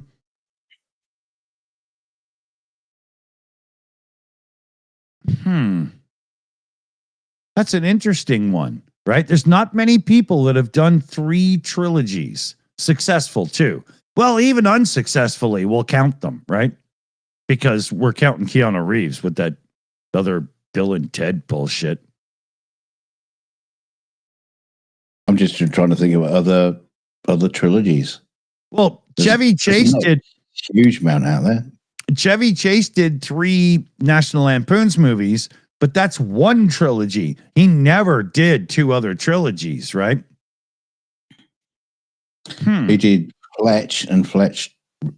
Yeah, but he never finished. The third Fletch movie only was like released 2 years ago and nobody cared.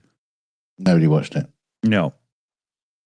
That's a tough one, isn't it? Huh.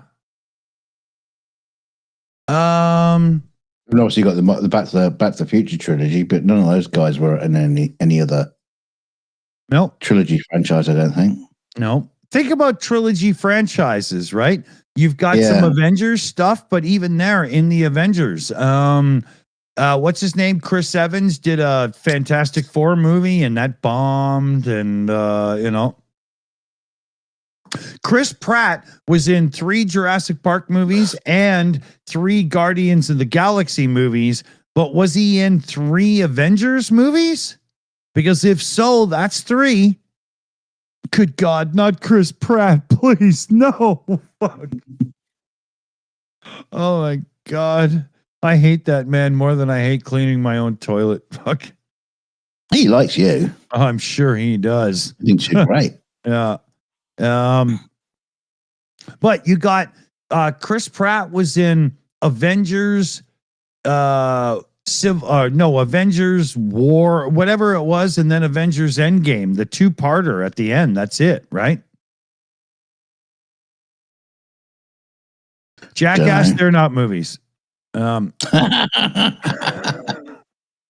just for drunken skateboarders to enjoy their lives. No, they're actually funny. But nobody from Jackass is in 2 other trilogies, right? You got to be in 3 trilogies to make this list. Okay, wait a minute. Brando has 3 of the Scarface, 3 of the Godfather movies. He's in 3 Superman movies. Is he in 3?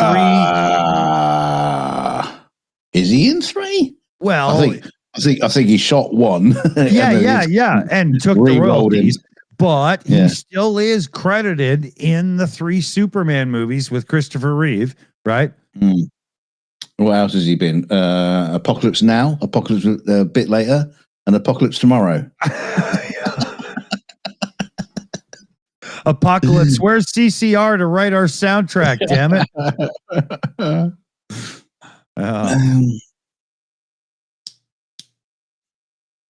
What was he in? The Wild Ones, the Wilder Ones. No, he doesn't count. Rough. Yeah. Nah. So, Spartacus. You got to have somebody that's in 3 different successful trilogies, right? So, who already made the list? Keanu Reeves. Well, they weren't successful, but Keanu Reeves was in 3 trilogies with Matrix, Bill and Ted, and John Wick. And who else? Wasn't there somebody else on this list already? My mind's a blur. I can't remember. Yeah. I don't know if we came up with another successful one. Yeah, weren't we close with Chris Pratt? We weren't sure. Chris Pratt. I think he's almost done 3, but he didn't do a 3rd Avengers movie. He only made it into 2. But he did do 4 Guardians movies, so it's close. You've got Jesus Christ, what's his name from the Die Hard movies? Bruce Willis, but has he okay. been in anything else? He was in 2 Red movies, but not a 3rd. He was in the Die Hard movies. He was in what was the thing with the baby?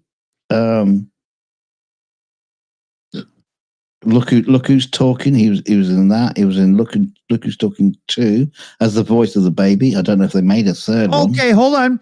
Steve Guttenberg is close to this list then because he did Police Academy and the Look Who's Talking movies, and he was recently on the news because he has nothing to do but move parked cars. He was in a shitty movie about lava lantula, was it called? About I don't think there was 3 of them. I don't think there was 3. He was in that. Yeah. He was in 3 Men and a Baby. Who? Was Gutenberg? Gutenberg was in all 3 3. Men and a Baby. Yeah. Was there 3 of those? Yeah, and sadly there was. So he makes the list. Mm. Yeah. Okay, so Putin's cat does have an angle on this one here. Hugh Jackman was in 3 trilogies: Old X-Men, New X-Men, and Wolverine. But do we count it as 3 if you're always the same character? Because don't we have to give Harrison Ford an extra trilogy? Because how many Indiana Jones movies are there now? 12? Oh dear. Right? 5. Is it 5? Oh, okay. So he just, missed it there again. Yeah. And 5 the counting shall be. 5 is right out. What's the number 3 being the number of the counting shall be reached? Love it. Thy hand grenade at thy enemy. Cast snuff it. I don't even know what half those words are. I just know how to say the syllables that sound like I know what I'm saying. Yeah. Patrick Stewart has been in 2 with Next Generation and X-Men. Yeah. Yeah. Has he been in anything else? Well, if you count the theater, that's, I'm sure he's done Shakespeare 3 times. Haven't we all, love? Yeah. No, you don't count theater as a movie. What a good question, isn't it? Right? I love this. This is a good game. Yeah. Yeah, if you count, has there been 3 Wolverine movies? Is that why you guys keep bringing that up? Because if Wolverine is separate from the X-Men, then Patrick Stewart was in those movies as well, even though not a main character. And that would give him a trilogy. If we're giving it to Hugh Jackman, we got to give it to Patrick Stewart then, right? Wolverine Origins, The Wolverine, and Logan. Oh, okay. I didn't know that. He was a main character in Logan, too. Okay. You know what? I think we might have to give Patrick Stewart the triple here. Interesting. All right. We gotta keep a scorecard for this. We're gonna have to do up a sheet for this, right? Well, what about Simon Pegg? Simon Pegg has been in 3 modern Star Trek films. Okay. He was in 3 Mission Impossibles. You're correct. Yes. And he was also in what is loosely termed as the Cornetto trilogy, which is Hot Fuzz, Shaun of the Dead, and World's End. Are the movies connected, or are they connected through writer-director stuff? Writer-director. They're loosely known as the Cornetto trilogy. No, that doesn't count then. Sorry, Sean. Oh, so close. Simon. Yeah. He's a worthy addition. That sucks. I like him. I'm a big fan of his now that I've figured out who he is.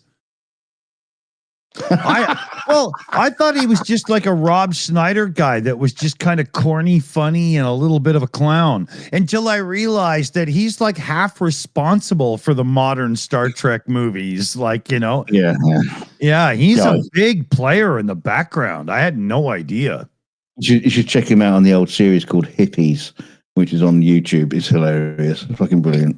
He's the British version of the guy who wrote Clerks. What's that guy's name? Silent Bob? Yeah. He's the British version of that guy. Yeah, they used to make films amongst themselves. Kevin Smith. Yeah. Okay, so I think it's Shayna on TheShills account tonight. Sorry. I'm pretty sure. Antonio Banderas. So Antonio Banderas did 3 Shrek. He did 3 Puss in Boots. Same character. It is, but they are 3 different movies. And if we're giving it to, right? Yeah. Right now. No, hang on. What's the one where he's the assassin? Shayna's saying 3 Zorros, so I think Antonio's on the list. My son is gonna flip out if Antonio's on the list. He loves everybody that's Spanish and cool, right? Oh yeah. Apart from the ones that gave syphilis to the Incas. Yeah, actually, probably. Okay. Heather Wiley in the chat's got a shout out here for Andy Serkis. Now, okay, so he's got Lord of the Rings, and he's got because he played a Hobbit for Gollum, right? But there was only 2 of those films, I think, wasn't there? Oh, he's there. That's true. But Serkis is in he's in the Wakanda. I know the Apes. Oh, so he's definitely 3 movies there with apes, right? He did actually have just like dots drawn on his face. It doesn't matter. It's him, right? Yeah. The CG artist replaced him. Yeah. He got to play a real human in the Wakanda. Harry Potter?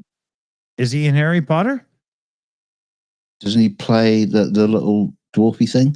I've never read or seen Harry Potter. I have no idea. Not sure. I think I was just thinking of Gollum. Just because of motion capture, because he's famous for it, I would be surprised if Andy Serkis does not make this list. There's got to be another one that he did. He was when he did Gollum, everybody was just like, well, you're my creature, right? For years, right? Okay, Putin's cat's given us another name, but let's see if we can figure out the Andy Serkis thing. Anything else that can finish him off? Yeah, but Roddy McDowall. Now that's not a bad shot because he's in Original Apes. Yep. Right, and that's like at least like 6 movies. But Roddy McDowall was everywhere in the 60s and 70s and stuff. I think he's in like 3 Columbo episodes. yeah. But that doesn't count because that's TV. No. That's not a movie. Yeah. But there'd be more places where you're going to find Roddy McDowall as well, right? He's everywhere. You know, if he's not acting and he's sweeping up the floor. Yeah. yeah. He's holding up the 2x4s for Harrison to, you know.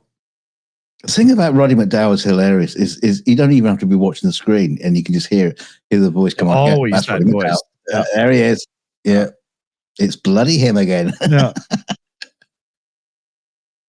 But I don't know about other trilogies because there wasn't a lot. I mean, trilogies is a kind of like a relatively modern thing, anyway. It doesn't start until like Star Wars and Back to the Future and all that shit. Like this starts when corporations. Are we wrong? Can anybody name any trilogies that predate that? Well, there probably is a few, but oh, wait a minute. Eddie Murphy. So we got Beverly Hills Cop. There's been 3 of them now. Oh, that's true. Coming to America. No, they're only at 2. Yeah, a lot of his films are only at 2. Yeah. Yeah, we're going to have to wait for about another 4 years of Eddie Murphy Disney, and then he might be on the list. Nutty Professor and Shrek. Eddie Murphy makes the list. That's it. Done. Eddie Murphy just made the list. Absolutely. Wow. Great call, chat. Great call. Yep. You got Donkey from Shrek, and I think he might even be in some of the Puss in Boots movies. I'm not sure. But you've got... Did Nutty Professor go to number 3? Well, there's because the Nutty Professor breaks off into that family movie they did as well. The Clumps did the Clumps get 3? Eddie Murphy might have 4. He might be the king. He might be the king of trilogies. Holy shit! Really? Wow. We're going to have to invite Eddie Murphy on so we can give him an award or something here. Yeah. I got one. Yeah. Yeah, with Eddie Murphy these days. With Eddie Murphy these days, to get him on a show, probably all you got to do is ask. Yeah. All we have to do is say there'll be, pie and punch, right? Where's the white women at? Yeah. We're friendly to Arsenio Hall on this show. It's okay.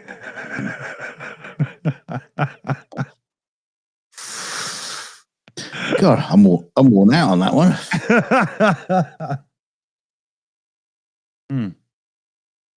Okay. I might have to get more ginger ale soon. Another piss. Yeah. No, I think I think this time I'll hit the liquor cabinet and put something in it. I'm trying to be a good boy with, getting over the sinusy thing and stuff. But dear Lord, I just want to put gin in something or have a beer. Wait, when you say you got a liquor cabinet, you don't have like this big wardrobe full of dirty women in there. Right? Yeah. Yeah, I have like a pantry full of the unshaven.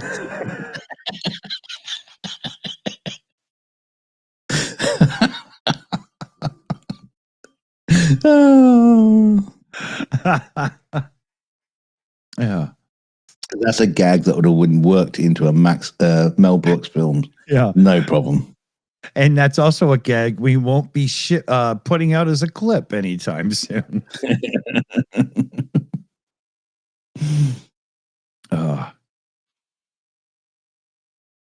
Yeah, so we have to think about this. You guys watching this right now, I know that later on in the evening, this is going to hit your brain. Yeah. So I want you. I'm thinking Clint Eastwood, Dirty Harry movies. I can't think of. Obviously, the Man with No Name, the spaghetti westerns. He was in those. Yeah. Well, there's 3 of those for sure, and then I think there's 3 Dirty Harry movies. Yeah. There's at least 3. I think there's 4. Yeah, but after that, he never did much that tied in together again.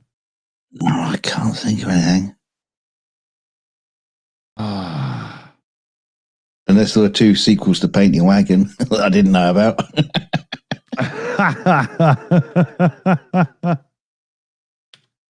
I talk to the trees, but they don't listen to me. What more than this? Oh, excuse me. Eddie Murphy joke. When Eddie Murphy does the thing, Elvis was all cool, and then, later on he comes out and his stomach's all hanging out and shit, and his ass is all sticking out and fat and shit. That was funny, man. He was great as stand-up, wasn't he? Oh my God, yeah. Back in the day. I remember we got Eddie Murphy delirious on one of those video record players where it wasn't Laserdisc. You couldn't take the disc out and put it in. You had to take the cartridge and put it in, and that would take the record out and put it in. I think it was the RCA QED system or whatever. My father was an import guy for the company he worked with, and all of these things that came out when I was young, they would just give it to us to kiss his ass to put it in the shop. So we had all the cool shit all the time. And we went down, there was a little store by us that started renting these things. So we got the player. And we went down, and my dad thought it was a good idea when I suggested that we get Eddie Murphy delirious, his first stand-up that was released, because he was from Saturday Night Live, right? And my dad was like, yeah, that's okay. So my buddy Glenn comes over, and we're sitting in the living room, and my parents are there, and we're watching Eddie Murphy delirious. And 5 minutes in, he's doing his, gay people can't look at my ass when I'm on stage. That's why I keep switching and moving, right? Because I can tell when you're looking at it, my ass get hot, right? And he starts doing that routine, and my parents are just like, oh, fuck, this is not for us. And they went and did something else. Yeah, they didn't switch it off. They didn't get right. Not listen to that. Your impersonal, your ears, your young impressionable ears, and can't listen to this shit. Yeah. They had no problem with us listening to it. They just couldn't be bothered themselves, right? It's funny how so many actors, they're actors, but what they do is they do stand-up comedy. Or they do like a comedy series, or they'll partner up with something. They do a comedy series, they're just like Alexander Armstrong and the other guy, I can't remember his name. But yeah, they're actors. Yeah, but they do comedy. Yeah, to break out, and as soon as they break out, fuck it, I'm an actor now. That's it. Yeah. Comedy's gone. I'm not doing that anymore. But you get somebody like Jay Leno, who was a stand-up comedian to start with. And even during the late night with Jay Leno era, he still did stand-up comedy. Yeah, but he didn't go into acting. Well, he did twice. He made a movie that was as bad as bad.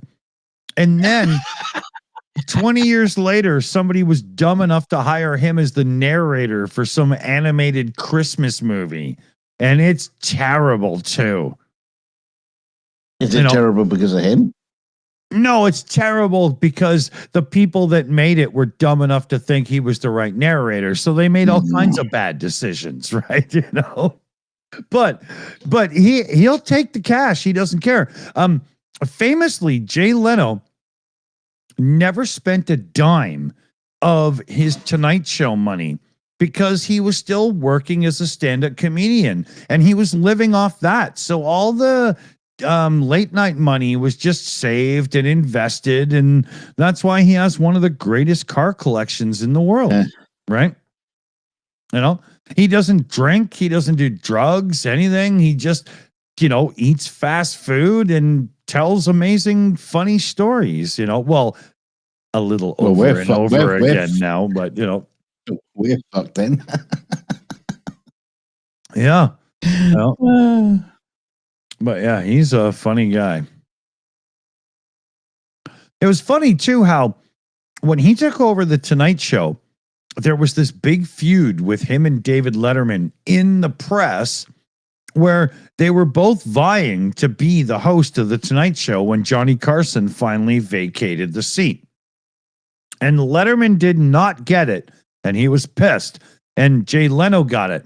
So Letterman went to CBS and did his late night show, exact same time slot. And on the first year, and Letterman was paid way more, right? And in the first year, Letterman beat Jay Leno in the ratings until one night. And it was the night that it was announced that Hugh Grant had been arrested for picking up a prostitute in his car.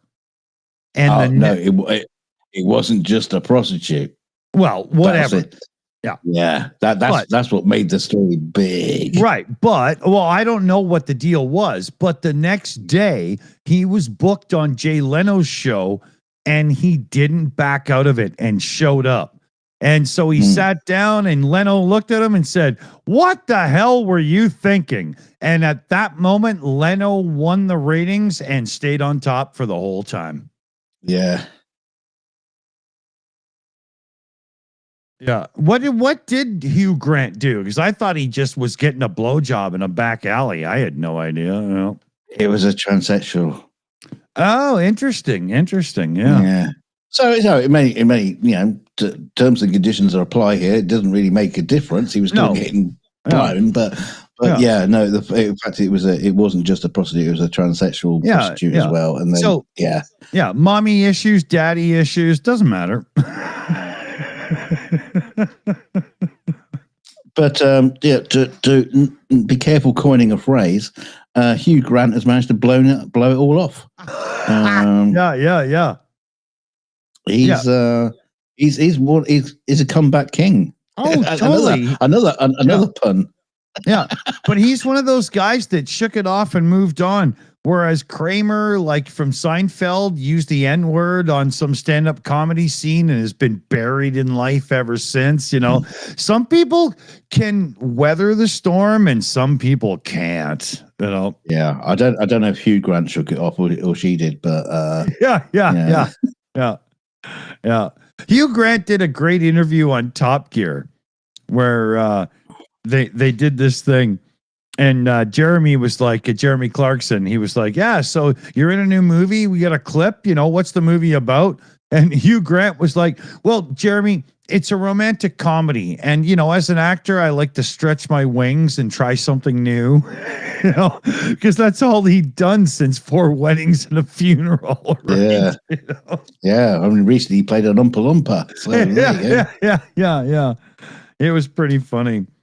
But he did this great joke. He was like, you know, I'm at that age now. And he was talking about being like a British guy because the mirror in your bathroom, because your bathroom is so small, is over on the side, not in front of you, right?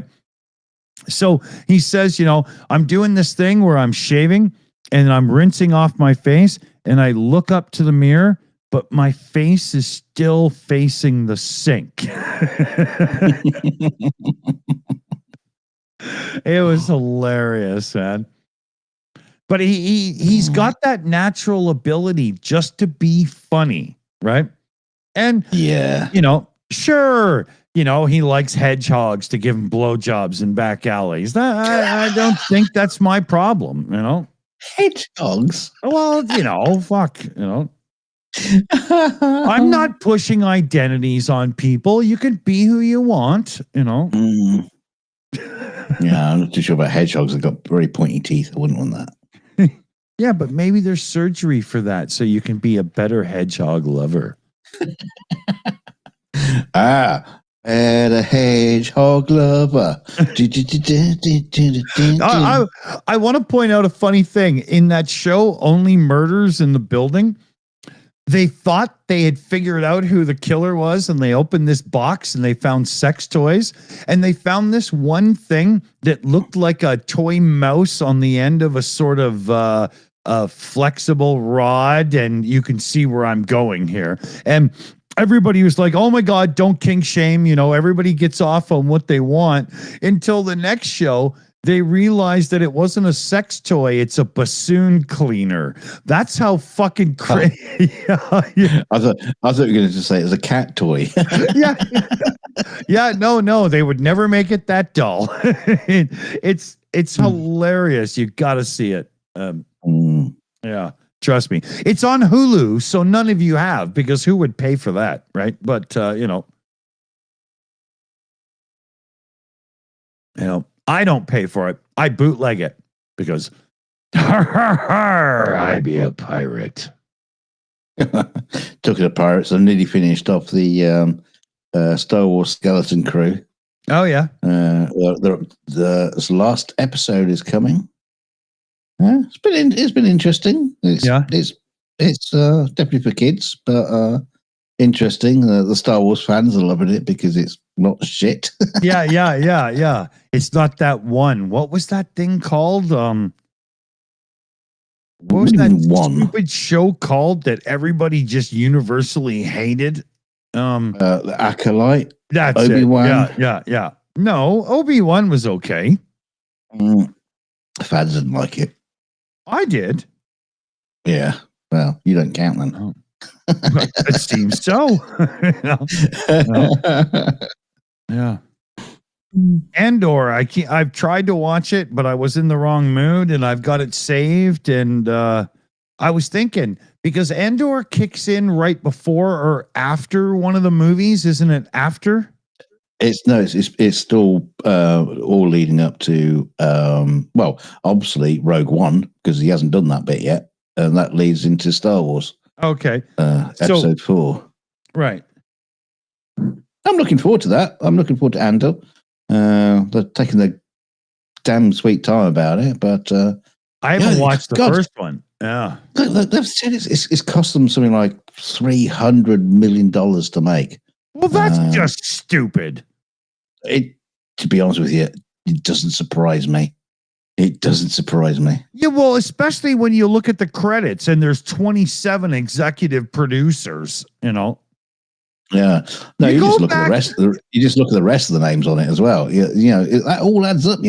Yeah, but you go back to some of the old shows that used to be like, oh, cool, like original Battlestar Galactica and blah, blah, and whatnot. And there was one executive producer, because having more would mean that there has to be somebody on top of the executive producers. Hence, the executive producer was a stupid tag. But now, anybody who's like a Hollywood star is the executive producer of every damn movie they're in. And so is their brother and their cousin and blah, blah, blah. Now, wait a minute. You've got to be very, very careful with executive producer. Doesn't mean they're getting paid shitloads. What it might mean is they managed to broker a really good deal. That's what it is for the production, and they're not getting paid like huge money. They just managed to get a good deal, so they get an executive producer credit. Well, a lot of So, people get. believe me, there won't be poor at the end of it. Yeah. You know, No, but that's what I mean. Like, you got some, whatever Paul Bart Mall Cop actor who's an executive producer on his next movie. Why? Because his father-in-law that has a chain of dry cleaners put in $50,000 so that they could have a limousine to drive him to the event or something, you can you can become like an executive producer if you're like partnering with, say, like the visual effects supervisor or the producer, and they broker a deal with ILM to reduce their cost down like 10%. And so they get 10%, discount on the visual effects. Yeah. And you go, I go to the production and say, well, I did this for you guys. Give me an executive producer credit. They go, yeah, okay.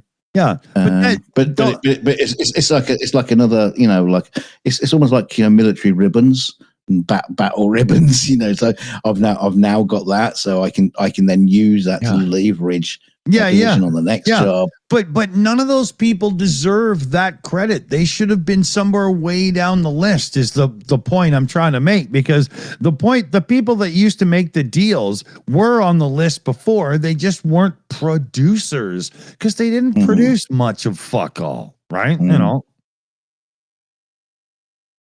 think one of the problems is these days you end up needing quite a lot of executive producers to get these things made because they are so expensive. But they're not truly executive producers. They're, people making deals and stuff, and there should be a different name for it. Yeah, it's called the producer. Yeah, because when you watch these new shows and they go, done by one company and another company and another company and another company, and then you're done with the logos, and then the text comes in and says the same damn thing again, and then there's a 7-minute intro just because you've got to list all the executive producers and producers. But you know that 80% of these people did 3/4 of fuck all in a handbag to make it so I could enjoy this product,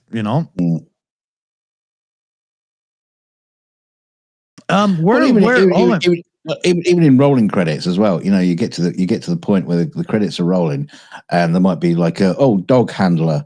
He was probably just there for one day. There was it was a dog. Yeah, but he still gets a credit. Yeah. So everybody gets a credit. Or you get to the end of the credits and they thank all of these different government agencies that are about movies and blah blah and regionals and stuff. Why are they thanking them? Because they signed big tax credit deals, because otherwise they never would have made the movie in your backyard.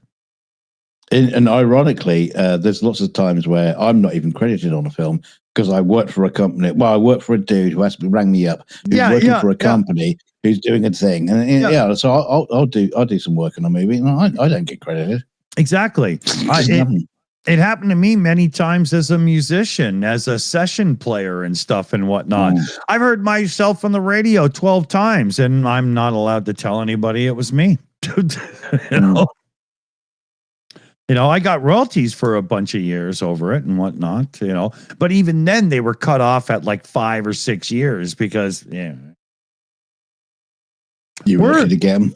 We're over 2 hours here and I'm pushing on 6 o'clock. I've got to vacate the arena and kick back into parenting mode and get some supper ready. Otherwise, I just described the state of Georgia, Heather. But I've got to let's get out this coliseum of chatter. Yeah. So thanks for finding the new channel, everybody. Tell your friends, tell your girlfriends, tell your mom, tell your parole officer. Yeah. We got Shayna on the account tonight. We got PJ CNET, our news hound, running the news show. We got Liam Wakefield and Super Chat Matt in the chat as well. So, thank you so much, everybody. You got to get this. Help us get these subs numbers up to at least 500, or I'm just not going to fucking bother. Yeah, it's weird for us. We need monetized channels. So give us a shout out on social media and stuff. Make sure you hit the like button. And for the love of God, make sure you're subscribed. Consumer advice. Oh dear. Yeah. When you're cruising around on Halloween, looking at all the lights and the setups for the homes and stuff, and you're cruising around for Christmas, looking at all the lights and homes and stuff, you shouldn't expect to do that on Easter because you're just going to run over rabbits that have eggs that are meant for children. So don't drive on Easter.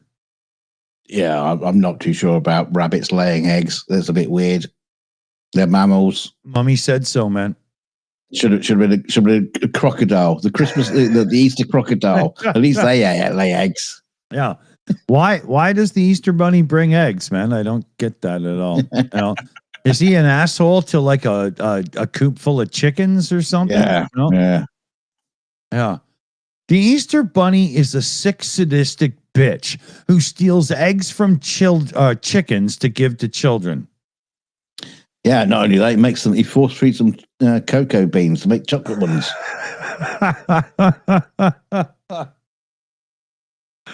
So, fuck like a rabbit, not like a chicken? I was just going to say, make sure your sex toys come in a sealed box. And don't connect them to Bluetooth. Or the internet. Yeah. Can you imagine the information companies would grab from us from our sex toys? We're out of here. Night, everyone.